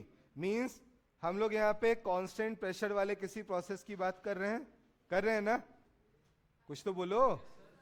स्लोप कितना होता है आप बताओ मुझे ऐसे प्रोसेस में? NR डिवाइडेड बाई P के बराबर। तो मैं बोलूंगा अगर मेरे पास, अगर, हाँ बेटा बोलो। बहुत सही बेटा, बिल्कुल सही। तो अगर हमारा θ2 जो है ग्रेटर है किससे? θ1 से, तो हम देखकर ही बता सकते हैं हमारा जो P1 होगा ये क्या होगा? हमारा जो P2 होगा वो हमारा लेस देन P1 होगा। क्या कहने में कोई दिक्कत है? किसी को कोई दिक्कत बेटा? Slope is inversely proportional to P। Slope जहां ज्यादा प्रेशर वहां कम, स्लोप जहां कम प्रेशर वहां ज्यादा। आंसर कौन सा आ रहा है बेटा? ए। ए इज द करेक्ट आंसर। आगे बढ़ते हैं, नेक्स्ट पॉइंट की तरफ आते हैं बेटा। क्या अब ये देखकर आपको बताने में कोई परेशानी है? क्या होना चाहिए आंसर? आज ही अभी निकाल के बताया, मैं नहीं बताने वाला, आप निकाल के देख लेना। क्या बेटा? Which of the following relation does not? बहुत बड़ी परेशानी क्रिएट करता है ये, मैं सत्य बताऊं तुम्हें। करेक्ट वाले उतने दिक्कत नहीं देते जितने इनकरेक्ट वाले देते हैं, क्योंकि आदत किसकी होती है? करेक्ट ढूंढने की। तो इनकरेक्ट आ गया ना तो 90% बच्चे गलत कर जाते हैं, इसलिए क्वेश्चन को थोड़ा सा आराम से पढ़ना है, ठीक है? क्वेश्चन पढ़ने में कोई हड़बड़ी नहीं होनी चाहिए। आगे बढ़ते हैं, अब तो ये कर लोगे ना कौन सा सही है? D option. कौन सा? डी ऑप्शन जो है हमारा गलत है, बाकी सब तो सही है ना। ये तीनों तो आज ही अभी हमने एक्सप्लेन करके देखा भी है। आगे बढ़ते हैं, नेक्स्ट क्वेश्चन की तरफ आते हैं बेटा, जल्दी बताओ इसका answer. Delta U represents the increase in its internal energy, W the work done by the system, which of the following statement is true? कौन सा ट्रू है इनमें से?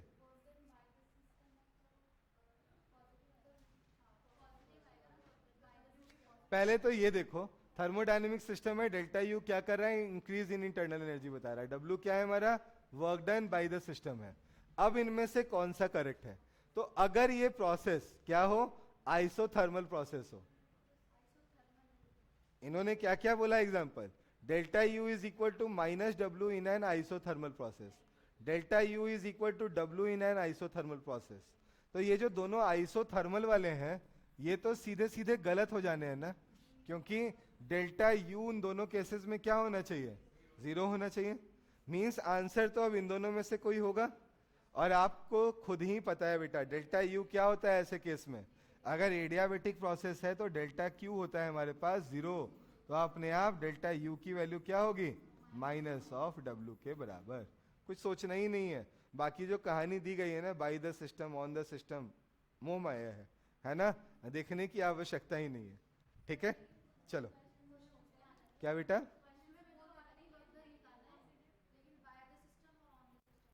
Exactly exactly. चलो आगे बढ़ते हैं। अब ये क्वेश्चन छोड़ दूं एक आध, आप लोग खुद से करोगे ये क्वेश्चन? अब खुद से करोगे? मजेदार सवाल है बेटा। आज ही ग्राफ सिखाया है, आज ही ग्राफ सिखाया है ना, आज ही सिखाया है कि नहीं? कुछ तो बोलो। तो ग्राफ बनाओ एक बार, और ग्राफ के अंदर का एरिया आपको क्या बताता है? वर्क डन बताता है। ये जरूर चेक कर लेना मैंने कौन सा प्रोसेस बताया था? एक्सपेंशन। अगर कंप्रेशन होगा तो लाइंस आपको एक बार ड्रॉ करके खुद से देखनी पड़ेगी ना। हमने तो ये वाला एक्सप्रेशन देख लिया था ना, इस साइड वाली लाइंस देख ली थी। अगर यही लाइंस उल्टी हो, इस तरीके से हो, तो हमारे पास फर्क पड़ेगा ना आंसर में, तो हमें उसके बारे में बात कर लेनी चाहिए होगी। एक बार देख लेना, सॉल्व करने की कोशिश करना। आंसर दिया हुआ है, C is the correct option in this case, ठीक है? आप एक बार चेक करना, सॉल्व करने की कोशिश करना। आगे आते हैं बेटा, ये भी अब मैं, ये तो लगता है रिपीट हो गया है ना, ये क्वेश्चन लगता है रिपीट हो गया। हाँ ये है, लेकिन चॉइसेस अलग अलग हो गई, मतलब एक ही सवाल दो बार पूछा जा चुका है। आगे आते हैं, यहां से हमारा जो है ना थोड़ा सा एडवांस लर्निंग वाला पार्ट स्टार्ट होता है, जहां पे हमें थोड़ा कंसंट्रेशन की जरूरत होती है। कुछ इस तरह की लाइन दे दी गई है और हमसे पूछ लिया गया है कि बेटा ऐसा है कि निकाल के बताओ यहाँ वर्क डन क्या होगा, निकाल के बताओ यहाँ डेल्टा क्यू क्या होगा, निकाल के बताओ यहाँ डेल्टा यू क्या होगा। पूछते हैं, अगर ऐसा कोई सवाल दिया हुआ हो तो कैसे अप्रोच करते हैं? तो पहला सवाल मेरा आप सभी से है, पीवी के बीच में स्ट्रेट लाइन है, कोई प्रोसेस रिप्रेजेंट कर रही है क्या? ये हमारी जो चार जानी मानी सी प्रोसेस है उनमें से कोई है क्या ये? आंसर है नहीं, नहीं है ना, किसी को रिप्रेजेंट नहीं कर रही। इसका मतलब है ये कोई पॉलीट्रॉपिक प्रोसेस है, और अगर पॉलीट्रॉपिक प्रोसेस है तो ऐसे केस में हमें कोई शॉर्टकट नहीं मिलने वाला, हमें प्रॉपर पूरा का पूरा फॉर्मूला लगाना पड़ेगा और अपने आंसर तक आना पड़ेगा। अग्री करते हो? अब डेल्टा यू का फॉर्मूला क्या होता है बेटा? It is N C V into delta T. W क्या है आपके पास? N R into delta T divided by, आगे बताओ, हेल्प करो मेरी। आज ही भूल गए, बहुत पिटाई खाओगे। ऐसे क्या होता है बेटा? Delta U N R delta T divided by gamma minus one. यहां पे जस्ट उल्टा करते हैं ना, गामा माइनस वन की जगह क्या लिखते हैं, 1 माइनस एक्स लिखते हैं। तो यहां पे लिख देते हैं हम लोग 1 माइनस एक्स। कोई दिक्कत? सही, यस और नो? नहीं। आगे बढ़ते हैं। यहां पे एनसीवी डेल्टा टी जो है, क्या मैं इसको NR delta T divided by gamma minus one लिख दूं? आप पूछोगे सर ये चेंजेस कर क्यों रहे हो, करने के पीछे लॉजिक क्या है ना, ये चेंजेस आप कर क्यों रहे हो, करने के पीछे लॉजिक क्या है? तो लॉजिक के बारे में मैं बताऊं। पहला लॉजिक है बेटा, मुझे एक्सप्रेशन पी और वी के टर्म्स में दिया गया है, तो मैं अगर एनआर डेल्टा टी के टर्म्स में इसे कन्वर्ट कर लूं तो पीवी में मुझे बदलना क्या होगा, आसान होगा ना। और वर्क डन के लिए मैं इतनी मेहनत भी क्यों करूं? आप बताओ, वर्क डन के लिए क्या मुझे ये मेहनत भी करनी चाहिए? ग्राफ तो दिया हुआ है ना, और ग्राफ के अंदर का एरिया क्या देगा मुझे? आप बताओ बच्चों, क्या मुझे वर्क डन दे देगा? तो जो चीज रेडीमेड मिल रही है उसके लिए क्यों मेहनत करनी है क्या? नहीं करनी। तो पहली चीज तो ये है कि मैं यहाँ पे सिंपल वे में एनआर डेल्टा टी जो लिख रहा हूं, मैं इसे अवॉइड करता हूं। मैं बोलता हूं भाई ये और कुछ नहीं है, ये हमारा एरिया अंडर द कर्व है। ये क्या है हमारा? Area under the curve. निकाल के बताओ तो क्या होगा एरिया? यही है क्या? और इसे बोलेंगे half into sum of parallel sides P naught plus 2 P naught, that is 3 P naught, multiplied by perpendicular distance, that is 2 V naught. Answer क्या आ गया बच्चों? आंसर आ गया मेरे पास 3 P naught into V naught. तो एक चीज तो रेडीमेड मिल गई, मजा ही आ गया, एक काम हो गया अपना सरल। अब आते हैं दूसरे वाले में। दूसरे वाले में भी बेटा ये जो NR delta T gamma minus one लिखा, इसके बाद का एक्सप्रेशन क्या होना चाहिए हमारा? हम क्या इसे चाह कर आराम से P2V2 minus P1V1 divided by gamma minus one लिख सकते हैं? और कौन सा गैस दिया हुआ है? डायटोमिक। क्या गामा की वैल्यू 7/5 होगी? अब बताओ क्या P2V2 और P1V1 जानते हो? यहां पे बोलेंगे हाँ सर जानते हैं। P2V2 क्या है हमारा? It is 2 P naught minus 3 sorry 2 P naught comma 3 V naught, और दूसरा है हमारे पास P naught into V naught. अब बताओ, अब कोई दिक्कत है? करूं या छोड़ दूं? अब मैं कैसे कैसे किया एक बार समझा देता हूं मैं वापस से। मुझे डेल्टा क्यू चाहिए था। डेल्टा क्यू के लिए दो चीजें चाहिए होगी मुझे, एक चाहिए होगा वर्क डन, दूसरा चाहिए होगा इंटरनल एनर्जी का चेंज। इंटरनल एनर्जी के लिए फॉर्मूला एनसीवी डेल्टा टी, और वर्क डन रेडीमेड मिलने वाला है। कैसे मिलेगा? एरिया अंडर द कर्व से। ठीक है, जब हम डेल्टा यू की बात करेंगे तो हमें एक्सप्रेशन डेल्टा टी के फॉर्म में लिखने की आदत है, बट यहां पे एक्सप्रेशन होना किस में चाहिए? पी और वी में होना चाहिए। तो हमने उसे पी और वी में कन्वर्ट किया। पी और वी की इनिशियल और फाइनल वैल्यू हमें पता थी, हमने वैल्यूज डाली, हमारा आंसर आ गया। डन है? क्या आ रहा है आंसर बेटा? किसी ने निकाला क्या? किसी ने निकाला? आ गया है यहाँ? बी निकाला नहीं है। P2V2 क्या है हमारे पास? 6 पी नॉट वी नॉट, इसमें से घटाया तो ये बन गया मेरे पास 25 P naught V naught divided by 2, और ये था मेरे पास 6 पी नॉट वी नॉट। देख लो अब कितना आया बेटा, मुझे लगता है B option is the correct one. Done? चलो फिर तो यहां से आगे आते हैं। अब थोड़ा सा मुश्किल सवाल, अगला सवाल थोड़ा सा मुश्किल इसलिए कि यहाँ पे साइक्लिक प्रोसेस की बात कर रहे हैं, और साइक्लिक प्रोसेस की जो खास बातें हैं वो मैं अभी आपको बता देता हूँ। क्वेश्चन पे बाद में आएंगे, पहले इसकी खास बातें जान लें। पहली खास बात है, साइक्लिक प्रोसेस में डेल्टा यू हमेशा क्या होता है? 0, क्योंकि हमारी ये जो 3 पैरामीटर्स हैं डेल्टा क्यू, डेल्टा यू और डब्ल्यू, इनमें से डेल्टा यू जो है ये हमारा स्टेट फंक्शन है। क्या है? ये स्टेट फंक्शन है। स्टेट फंक्शन का मतलब क्या हुआ? ये पाथ से इंडिपेंडेंट है, ये शुरू और अंत के पॉइंट पे डिपेंड करता है। और साइक्लिक का मतलब क्या हुआ? जहां से शुरू वहीं पे अंत। तो अगर शुरुआत और अंत एक ही जगह से है तो वहां पे डेल्टा यू की वैल्यू कुछ निकल कर आनी है क्या? नहीं आएगी। तो हमेशा ये याद रखना कि साइक्लिक प्रोसेस में डेल्टा यू क्या होता है हमारा? हमेशा शून्य होता है। क्या होता है? शून्य होता है, याद रखेंगे। बाकी जो हमारा डब्ल्यू और डेल्टा क्यू है, these are actually path dependent function, वो पाथ पे डिपेंड करती हैं। तो वहां पे रास्ता कैसा था, किस प्रोसेस से आप मूव किए हो, वो मैटर करेगा। ठीक है, डन है ये? तो इस प्रोसेस की बात करें तो ये हमारा साइक्लिक है। डायग्राम से इतनी बात तो क्लियर हो रही है। बाकी पढ़ते हैं क्या क्या इन्होंने पूछ रखा है हमसे। So a gas taken through the cycle ABCA as shown. What is the net work done by the gas? ओहो, इन्होंने तो कुछ ज्यादा ही इजी पूछ लिया है ना, कुछ ज्यादा ही इजी पूछ लिया ना, थोड़ा सा तो टफ करते, कम से कम डेल्टा क्यू तो पूछ ही सकते थे, है ना, तब तो थोड़ा कॉन्सेप्ट यूज भी होता है। डब्ल्यू पूछने का मतलब क्या है, क्या करना चाहोगे? एरिया निकालोगे। किसकी एरिया निकालोगे? इस ट्रायंगल की। और देखकर क्या इसे समझ सकते हो बेटा कि ये जो ट्रायंगल आपका बन रहा है, ये ट्रायंगल पॉजिटिव वर्क दे रहा होगा या नेगेटिव? अगर क्लॉकवाइज है तो पॉजिटिव, एंटी क्लॉकवाइज है तो नेगेटिव, ये याद रखना। और कैसे, आप समझो, यहाँ पे ए बी के कारण पॉजिटिव वर्क होगा और सी ए के कारण क्या होगा? Negative work. तो ज्यादा वर्क ए बी में हो रहा है या सी ए में? ए बी में। ए बी वाला पॉजिटिव वर्क है और सी ए वाला क्या है? नेगेटिव वर्क है। यहां से भी आइडिया लगेगा। बोलोगे सर बीसी ने क्या दुश्मनी की थी, आपने उसका नाम क्यों नहीं लिया?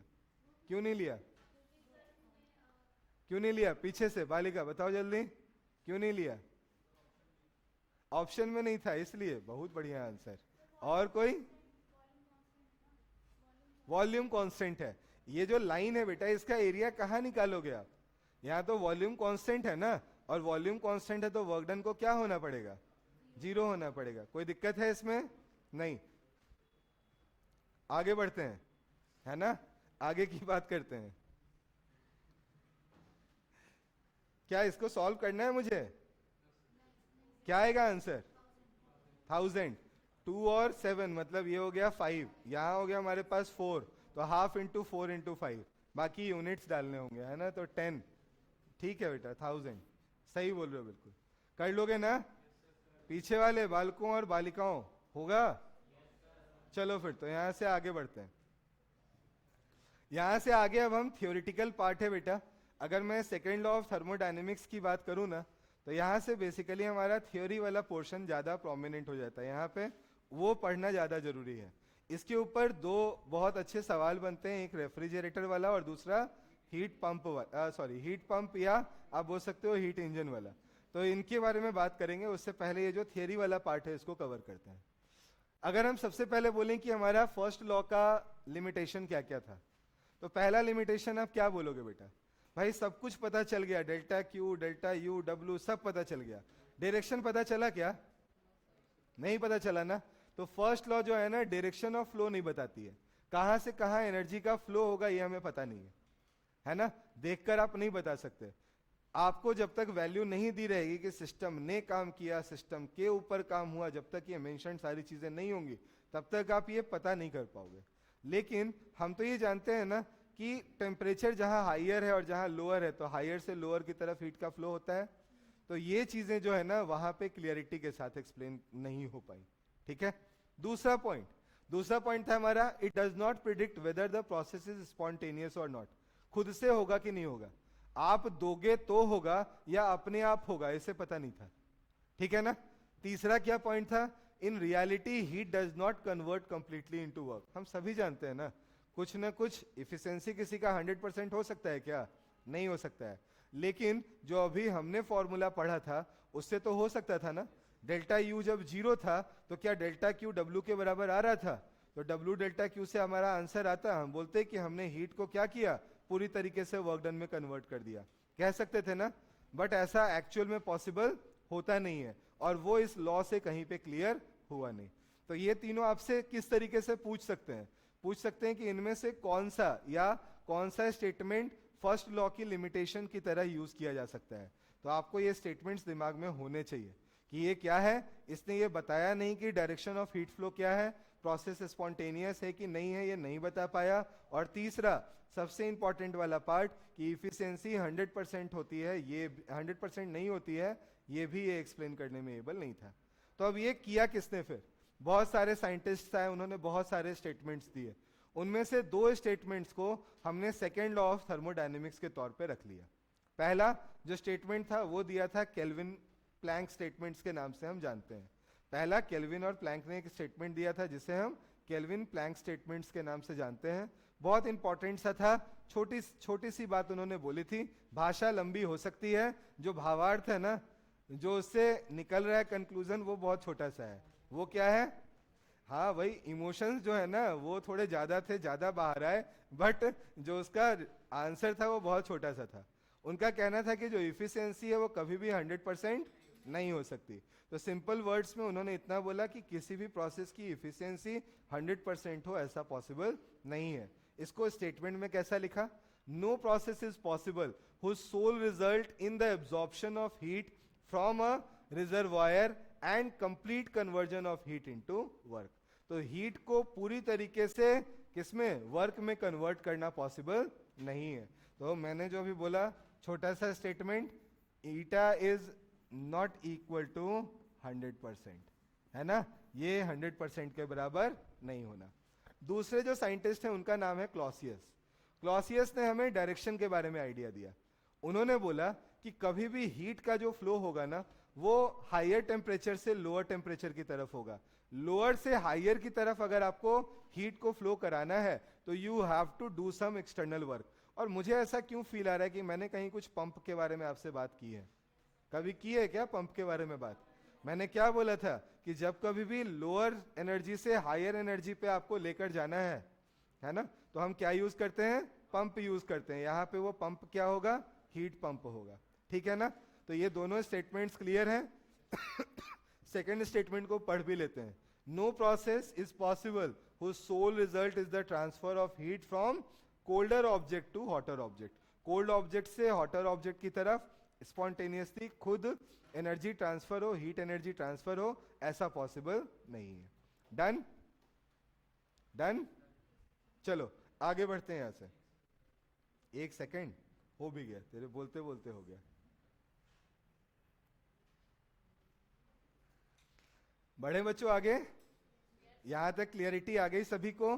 अब आते हैं बेटा नेक्स्ट पार्ट की तरफ जहां पे हम लोग हीट इंजन और हीट पंप और रेफ्रिजरेटर इनके बारे में थोड़ी पढ़ाई कर लेते हैं, थोड़ा बहुत उन्हें सीख समझ लेते हैं। तो सबसे पहले मैं स्टार्ट कर रहा हूं बेटा हीट इंजन से। थोड़ा सा आपका बोर्ड पे कंसंट्रेशन चाहिए होगा, 2 मिनट के लिए बस बोर्ड पे देख लो, बाकी चीजें बहुत आराम से आपको समझ में आ जाएंगी।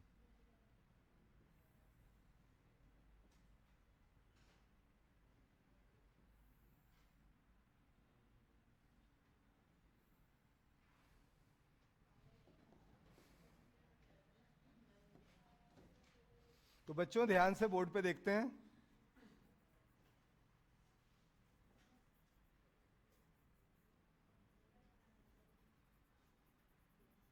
देखो हमारे पास यहाँ पे एक छोटा सा ब्लॉक डायग्राम में बना के आपको कुछ समझाने की कोशिश कर रहा हूँ। छोटा सा ब्लॉक डायग्राम बनाया है। काम आएगा ब्लॉक डायग्राम, दिमाग में बिठा लेना है बिल्कुल इसे। हमें यहाँ पे अगर मैं इस सिचुएशन की बात करूं तो क्या क्या दिया गया है इसके बारे में पहले बात करते हैं। ठीक है ना? हम बोलते हैं ऊपर जो हमें यहाँ पे दिखाई दे रहा है ना, ये और कुछ नहीं है, ये हमारा क्या है? सोर्स है। सोर्स का टेम्परेचर हमें कुछ T1 दिया हुआ है। नीचे जो हमारे पास है ये क्या है? हमारा सिंक है, और इसके टेम्परेचर को हमें T2 दिया गया है। बहुत बार इसे हॉट रिजर्वायर और इसे क्या बोलते हैं? कोल्ड रिजर्वायर भी बोलते हैं। तो ये हमारे पास हॉट रिजर्वायर है, और नीचे जो हमने लिया है ये क्या है हमारे पास? ये हमारा कोल्ड रिजर्वायर है। ठीक है बच्चों? अब आगे की बात कीजिए। हमें ये बोला गया कि अगर हम कोई भी इंजन बना रहे हैं जहां पे इन हॉट रिजर्वायर और कोल्ड रिजर्वायर को हम यूज कर रहे हैं, तो हम बोलेंगे सोर्स से कुछ हीट जो है वो बाहर निकलेगी। आप फ्यूल को बर्न करोगे, कुछ एनर्जी निकलेगी, निकलेगी ना? उससे क्या होगा? गाड़ी चलेगी। W हो गया, व्हीकल आपका मूव किया, और जो बची हुई एनर्जी है वो कहां चली गई? वो हमारी सिंक में चली जाएगी। एग्जॉस्ट गैसेस के फॉर्म में, हीट के फॉर्म में क्या होगी? बाहर निकल जाएगी। तो भाषा अगर इसे इस तरीके से समझ के दिमाग में बिठा लो, गाड़ी से इसे कंपेयर कर लो, it is a type of heat engine, मान लेते हैं ऐसा। तो फ्यूल बर्न हुआ, एनर्जी आई, उससे कुछ गाड़ी चलाने में वर्क डन हुआ, बची हुई एनर्जी का क्या हुआ बेटा? बची हुई एनर्जी जाकर सिंक में जमा हो गई। मान सकते हैं आराम से। यहां पे अगर कोई मुझसे पूछता है कि ऐसे किसी भी प्रोसेस में इफिशियंसी कैसे निकालोगे, तो how we will find the efficiency? Efficiency को बेटा प्लीज बोर्ड पे देख लो और याद कर लो बिल्कुल। Efficiency is work done divided by बहुत ध्यान से देखना है इसे, इट इज हीट इनपुट। ये क्या है हमारा? हीट इनपुट है। हम आउटपुट की बात नहीं कर रहे हैं, नेट हीट की बात नहीं कर रहे हैं, हम किसकी बात कर रहे हैं? जो हमने उस सिस्टम में दी है, ठीक है ना? अब आप बताओ, यहां पे अगर आप एनर्जी कंजर्वेशन की बात करते तो क्या आप आराम से ऐसा लिख सकते थे कि हमारा जो Q1 होना है ये Q2 प्लस W के बराबर होना है? लिख सकते थे क्या? यहां से W का वैल्यू क्या Q1 माइनस Q2 हो जाता? तो मैं यहाँ पे फॉर्मूले में पहला फॉर्मूला लिखता W डिवाइडेड बाई Q1, दूसरा फॉर्मूला लिखता Q1 minus Q2 divided by Q1, और जिसे आप लिख सकते थे 1 minus Q2 divided by Q1। क्या यहां तक लिखने में कोई परेशानी है बच्चों? जल्दी से बोलो, क्या ये फॉर्मूला कहीं पे किसी को कंफ्यूज कर रहा है? बाद में आगे चलकर हम लोगों ने कार्नेट इंजन के बारे में बात की, और जब हम कार्नेट इंजन पढ़ रहे थे तो हमें ये बात क्लियरिटी आई कि Q जो होता है ये टेम्परेचर के डायरेक्टली प्रोपोर्शनल होता है। Q क्या होता है? टेम्परेचर के डायरेक्टली प्रोपोर्शनल होता है। तो हमारा Q2 जो है वो किस टेम्परेचर के साथ इन्वॉल्व है? किसके साथ इन्वॉल्व है? T2। Q1 किसके साथ इन्वॉल्व है? T1। तो आंसर क्या हो जाएगा बेटा यहाँ पे? Efficiency is 1 minus T2 divided by T1। हम लोग अपने आंसर तक पहुंच जाएंगे। क्या ये सारे फॉर्मूले क्लियर हो गए बच्चों? कहीं कोई कंफ्यूजन छोटा सा भी? एनर्जी कहां से आई, कहां गई, क्या वर्क डन हुआ, सब क्लियर हो गया यहाँ पे? तो हॉट रिजर्वायर से एनर्जी निकली, वर्क डन हुआ, बची हुई एनर्जी क्या हो गई? कोल्ड रिजर्वायर में चली गई, सिंक में चली गई, ठीक है? अब आगे बढ़ते हैं यहां से, नेक्स्ट पार्ट पे आते हैं। हटा दूं इसे? नेक्स्ट पार्ट पे आते हैं। नेक्स्ट पार्ट है हमारा जिसे हम लोग बोलते हैं बेटा हीट पंप। मैं एक बार ट्राई करके देखता हूं पीछे। अच्छा चलो, नहीं होगा, मतलब नॉर्मल स्लाइड्स होती है ना तो मैं कॉपी कर पाता, ऐसे कॉपी होगा नहीं। मैं एक बार डायग्राम फिर से बना लेता हूं, बस 1 मिनट देना है डायग्राम बनाने के लिए।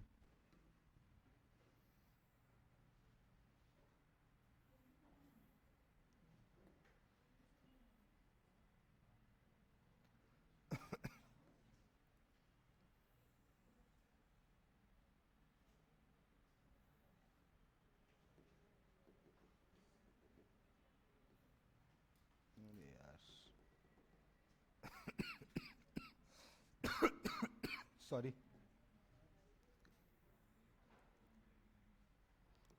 क्या हो गया बच्चों? गप्पे क्यों स्टार्ट हो गई?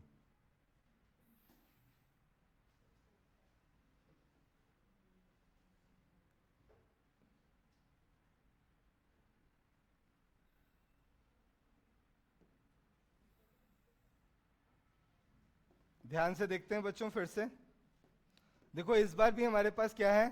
एक है हमारे पास हॉट रिजर्वायर, एक है हमारे पास कोल्ड रिजर्वायर, ओके, और एक है हमारे पास ऐसा जगह जहां से हम कुछ वर्क डन कर सकते हैं या वर्क डन होता हुआ दिखेगा हमें, है ना?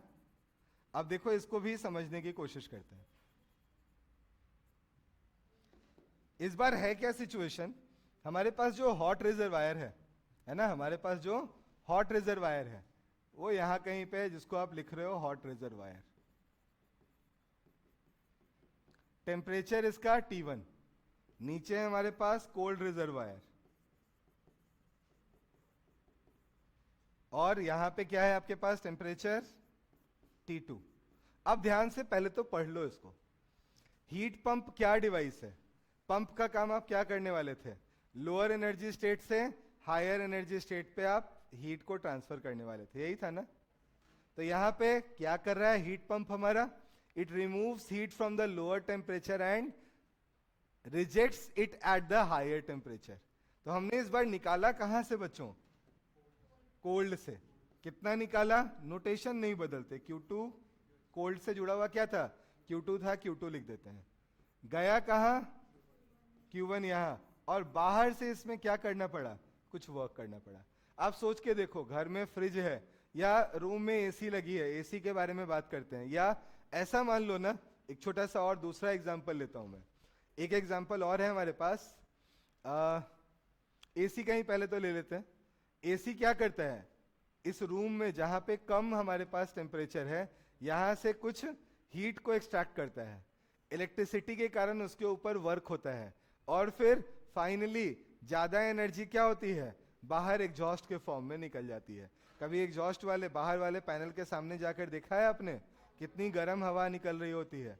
तो अंदर से ठंडी, अंदर से हीट निकाली उसने, कुछ बाहर से वर्क डन हुआ इलेक्ट्रिसिटी के कारण, और फाइनली वो जो पूरी की पूरी एनर्जी है वो क्या हो गई, हमारे हॉट रिजर्वायर में जो ऑलरेडी इससे ज्यादा हॉट था वहां पे उसने इसे रिजेक्ट कर दिया। क्या यही होता है? ऐसे आप देखो तो जो रूम हीटर्स भी होती है ना, आप उसके बारे में भी ऐसा कह सकते हो। ठीक है, ठंडी जगह से क्या करता है, वो हीट एक्सट्रैक्ट करता है, वहां पे एक्सटर्नल इलेक्ट्रिसिटी के कारण कुछ वर्क होता है, और फिर वो गर्म हवाएं हमारी तरफ इजेक्ट करता है ना। तो मैं अगर इनको मैथमेटिकली अब एक्सप्रेस करना चाहूं तो क्या क्या कर सकता हूं, इसकी बात करते हैं। यहां हम बात करते हैं बेटा कोफिशिएंट ऑफ परफॉर्मेंस की। किसकी बात करते हैं?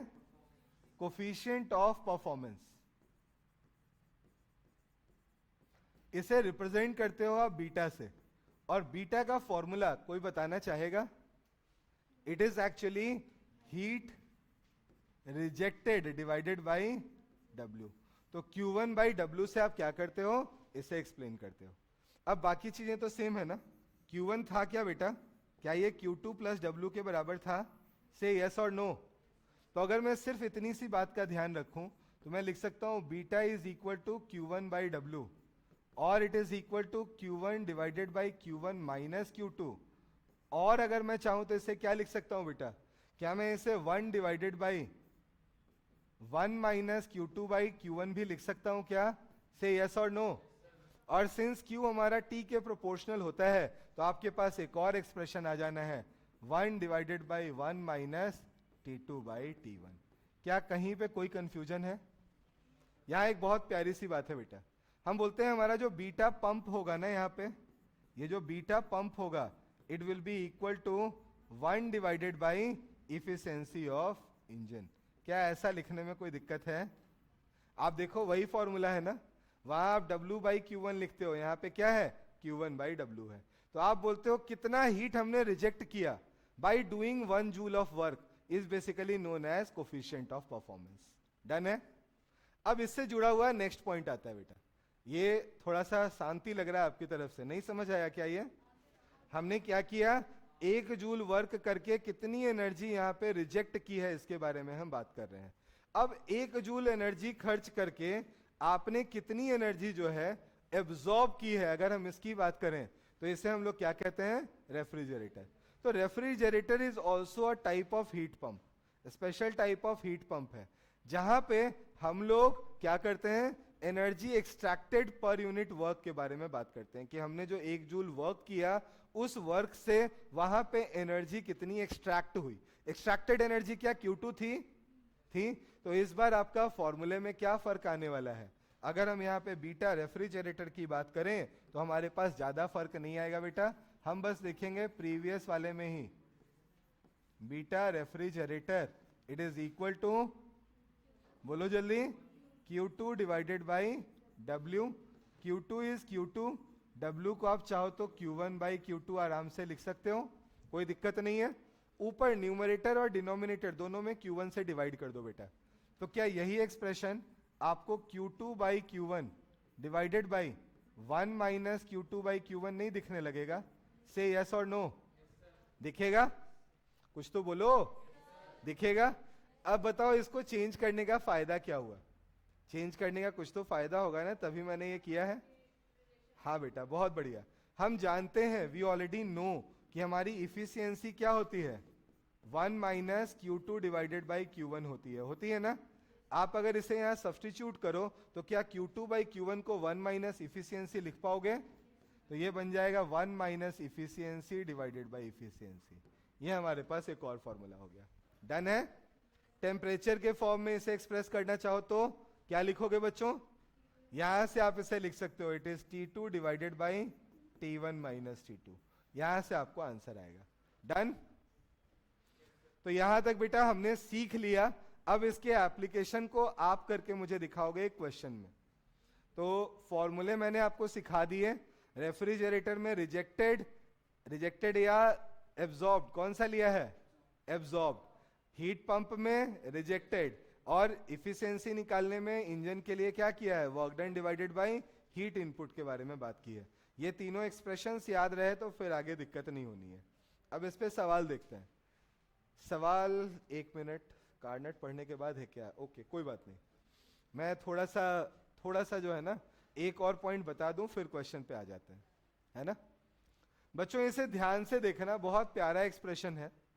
यहां से ज्यादा मुझे आपको कुछ सिखाना नहीं है, बस इतना सिखाना है कि कार्नेट इंजन होता क्या है और उसका इंपॉर्टेंस क्या है, फायदा क्या है ना। उसमें कौन कौन सी प्रोसेसेस इन्वॉल्व होती हैं, कौन सी लाइन क्या रिप्रेजेंट कर रही है, और कैसे ये हमारे हीट इंजन को रिप्रेजेंट करने के काम आ सकते हैं। ठीक है, तो प्लीज यहां सिर्फ सुन के समझने की बात है, तो पेन को नीचे रख दो और बोर्ड पे ध्यान देना शुरू करो। हम जो कार्नेट इंजन बनाते हैं, एक ऐसा आइडियल इंजन बनाते हैं जहां पे किसी तरीके का कोई भी वेस्टेज ऑफ एनर्जी ना हो। मतलब जहां भी हीट का एक्सचेंज हो रहा हो, या तो वहां पे डाइथर्मिक वॉल्स बनी हुई हो, पूरा का पूरा हीट एक्सचेंज हो जाए, या दूसरा एडियाबेटिक वॉल्स हो जहां पे किसी तरीके के एनर्जी का एक्सचेंज पॉसिबल ना हो। ठीक है, ये पहला पॉइंट है। हम इसके लिए करते क्या है, तो हम एक ऐसा कंटेनर लेते हैं जिस कंटेनर का बॉटम वाला जो पार्ट है वो क्या है, डाइथर्मिक है, बाकी पूरा का पूरा क्या है, आपका एडियाबेटिक बना हुआ है। आप उसको ले जाकर एक सोर्स के ऊपर रखते हो, सोर्स उसे एनर्जी देता है, वहां पे एक्सपेंशन होना शुरू होता है। क्या होता है, एक्सपेंशन होना शुरू होता है। और उस प्रोसेस को, ये जो आपका सबसे पहला प्रोसेस है जो कि ए से बी के बीच में चल रहा है, इसे हम लोग नाम क्या देते हैं, आइसोथर्मल एक्सपेंशन। आइसोथर्मल क्यों यूज करते हो बेटा वर्ड यहां? हम इसलिए यूज करते हैं कि टेम्परेचर को हम वहां पे मेंटेन रखते हैं, और टेम्परेचर कितने पे मेंटेन रहता है, T1 पे मेंटेन रहता है। यहां पे कभी कोई एक्सप्रेशन लिखने की जरूरत पड़ी तो आप लिख सकते हो हमारा PA VA जो होगा ये किसके बराबर होगा, PV VB के बराबर होगा। कोई दिक्कत तो नहीं है। फिर क्या होता है, हमारा जो पिस्टन है कंटेनर के अंदर का, वो एक ऊपर की ओर मोमेंटम गेन किए हुए है, कर लिया है ना। हम अगर उसको अब सोर्स से उठाकर किसी स्टैंड पे रख दें, ऐसे स्टैंड पे जहां पे हीट का एक्सचेंज पॉसिबल नहीं हो, लेकिन सिंस वो पिस्टन ऊपर की ओर मोमेंटम पाए हुए है, तो क्या वो ऊपर मूव करता चला जाएगा? हीट एक्सचेंज नहीं हो रहा है तो कौन सा प्रोसेस है, एडियाबेटिक। पिस्टन अभी भी ऊपर जा रहा है तो कौन सा प्रोसेस है, एक्सपेंशन। तो इन दोनों को मिलाकर आप इसे नाम क्या देते हो बेटा, BC को आप बोलते हो इसे एडियाबेटिक एक्सपेंशन। हम इसे नाम देते हैं एडियाबेटिक एक्सपेंशन का। और यहां पे अगर आप इक्वेशन लिखना चाहो तो लिख सकते हो PV VB to the power gamma is equal to PC VC to the power gamma. क्या कोई दिक्कत है बच्चों? थर्ड पॉइंट पे आते हैं। अब हम क्या करते हैं, उसी कंटेनर को उठाकर रखते हैं एक सिंक पे जहां टेम्परेचर थोड़ा कम है। तो अब वो कंटेनर हीट को रिलीज करती है उस सिंक के अंदर। कहां करती है, सिंक के अंदर। टेम्परेचर मेंटेन्ड है तो प्रोसेस कौन सा हो गया, फिर से क्या आइसोथर्मल हो गया।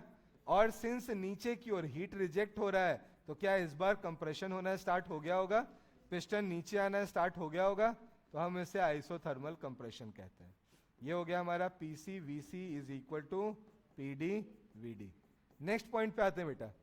अब पिस्टन नीचे आना शुरू हो गया था, मैंने अब उसको उठाया और फिर से स्टैंड पे रख दिया, तो पिस्टन ने नीचे की ओर मोमेंटम ले लिया था ना, तो वो क्या करेगा, नीचे की ओर आता रहेगा। हीट एक्सचेंज नहीं हो रहा है तो कौन सा प्रोसेस, एडियाबेटिक। और नीचे ही आ रहा है मतलब क्या हो गया, कंप्रेशन। तो फोर्थ जो प्रोसेस है हमारा जो कि D से A के बीच में है, इसे हम क्या नाम देते हैं, एडियाबेटिक कंप्रेशन का। क्या यहां तक क्लियर है बच्चों? यहां लिखते हैं हम PD VD to the power gamma is equal to PA VA to the power gamma. Done है। अब यहां पे आते हैं वापस, डायग्राम में इस चीज को दिखाता हूं मैं। बोलो हीट यहां पे क्या किया आपने, एक तरीके से सिस्टम में दिया ना। कैसे दिया, आइसोथर्मल प्रोसेस था ना। और आइसोथर्मल प्रोसेस में डेल्टा U 0 होता है, डेल्टा Q किसके बराबर, W के बराबर। देखो तो यहाँ पॉजिटिव वर्क हो रहा है, देखो यहाँ पे इसके नीचे जो एरिया है क्या पॉजिटिव वर्क को दिखा रहा है। इसका मतलब यहाँ पे हमने हीट क्या किया है, दिया है सिस्टम में। दूसरा जो पॉइंट है B से C में, यहाँ पे आपने हीट का एक्सचेंज नहीं किया, बट कुछ वर्क डन है ना बेटा। यहां से यहां देखो ये वर्क डन है ना आपका, है या नहीं, वर्क डन पॉजिटिव है। और आपका यहाँ पे डेल्टा यू भी जो होगा वो क्या होगा, इससे क्या कह पाओगे, ये नेगेटिव होगा। इसलिए यहाँ टेम्परेचर जो T1 है वो घट के यहाँ पे टेम्परेचर क्या हो गया है, T2 हो गया है। क्या ये पॉइंट क्लियर है? वर्क डन पॉजिटिव तो डेल्टा यू नेगेटिव, और डेल्टा यू नेगेटिव का मतलब टेम्परेचर घटा होगा। देखो टेम्परेचर घटता हुआ आपको दिखाई भी दे रहा है। थर्ड पॉइंट पे आते हैं, जब हम यहीं पे C से D की तरफ जाते हैं, फिर से आइसोथर्मल है हमारा, इस बार हीट का एक्सचेंज, हीट का एक्सचेंज है, हीट का एक्सचेंज तो है। वर्क डन इस बार जो है वो कैसा है, नेगेटिव है। तो डेल्टा क्यू नेगेटिव होगा, क्योंकि डेल्टा यू को क्या होना है, नेगेटिव होना है। नेगेटिव होना है कि जीरो होना है? सब बिल्कुल गोल हो गया सबका। आइसोथर्मल में क्या zero, delta U zero, delta U zero तो डेल्टा क्यू किसके बराबर, डब्ल्यू के बराबर। और डब्ल्यू देखो क्या यहाँ पे नेगेटिव दिखाई दे रहा है, इसका मतलब क्या हुआ, हीट यहां से क्या हो रही होगी, रिजेक्ट हो रही होगी। क्या मान सकते हो? अब आते हैं नेक्स्ट पार्ट पे, डी से ए की बात करते हैं। हमने अब यहाँ पे किसी तरीके का हीट का एक्सचेंज नहीं किया, और आप वर्क डन देखो बेटा, तो वर्क डन इस लाइन के अंदर कैसा है, आप देखकर बताओ, क्या नेगेटिव है? यहाँ जो वर्क डन हमारा पॉजिटिव था, यहाँ ये वर्क डन कैसा है, नेगेटिव। तो डेल्टा यू क्या पॉजिटिव रहा होगा, और डेल्टा यू पॉजिटिव होने का मतलब क्या है, टेम्परेचर बढ़ा होगा। आप देखो यहाँ पे टेम्परेचर T2 था और अब क्या हो गया टेम्परेचर T1। क्या मुझे टेम्परेचर बढ़ता हुआ दिखाई दे रहा है? डन है क्या? अब इस पूरे प्रोसेस में अगर हम देखें तो हमने सोर्स से हीट ली, हमने सिंक में हीट डाल दी, और बीच में क्या किया, वर्क डन किया। क्या ये हीट इंजन हो गया? डन है बिल्कुल। और कैसा हीट इंजन है आपका ये एक ऐसा हीट इंजन है जहां पे किसी तरीके का कोई भी हमारा हीट का लॉस नहीं हुआ है। और अगर हीट का लॉस नहीं हुआ है तो इफिशियंसी जो आएगी वो कैसी होगी, मैक्सिमम होगी। क्या ये पॉइंट क्लियर है? यहां से प्रूफ मैं आपको नहीं दिखा रहा, जो फॉर्मूला आता है वो आता है eta is equal to 1 minus T2 divided by T1। Done है? याद रहेगा ये पूरा प्रोसेस क्लियर हुआ? क्लियर है? सारी चीजें क्लियर हुई लॉजिकली भी? बहुत बढ़िया। आगे बढ़ते हैं यहां से। हमारे पास बेटा अब एक क्वेश्चन है, इस क्वेश्चन को आपको करना है। अपने पास टाइम कितना है? मैं 2-3 मिनट एक्स्ट्रा ले रहा हूं बेटा, है ना। इस क्वेश्चन की बात करते हैं। Efficiency of Carnot engine is 50%, temperature of sink is 500 Kelvin, if temperature of source is kept constant and efficiency raise to 60%, then the required temperature of sink will be. क्या होगा, ये मुझसे पूछा गया है। कैसे निकालोगे?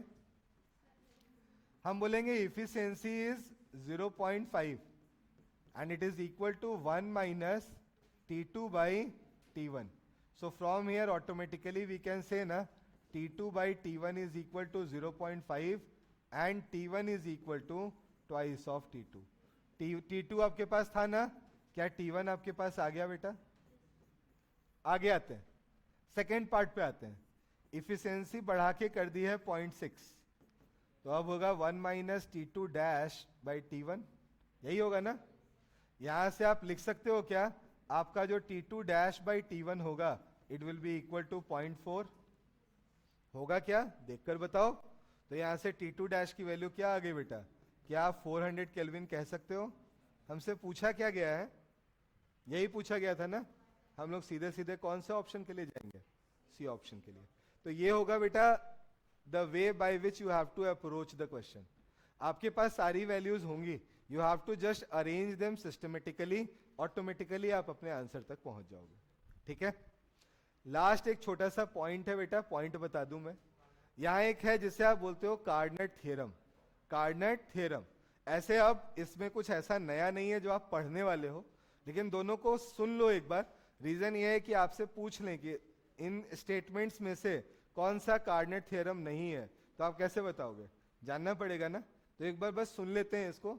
No heat engine working between two temperatures is more efficient than the Carnot reversible engine.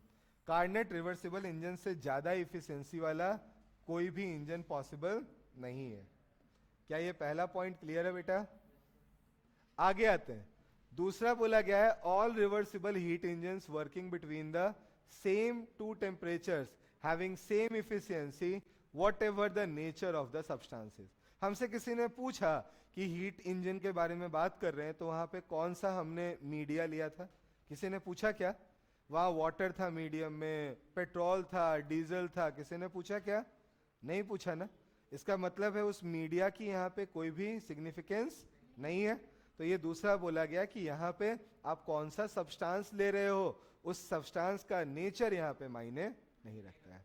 सो यहाँ तक के पॉइंट्स को बताने के बाद आई एम जस्ट बेटा क्लोजिंग दिस सेशन। यहाँ पे हम लोग इस सेशन को क्लोज करते हैं। आज हमने बहुत सारी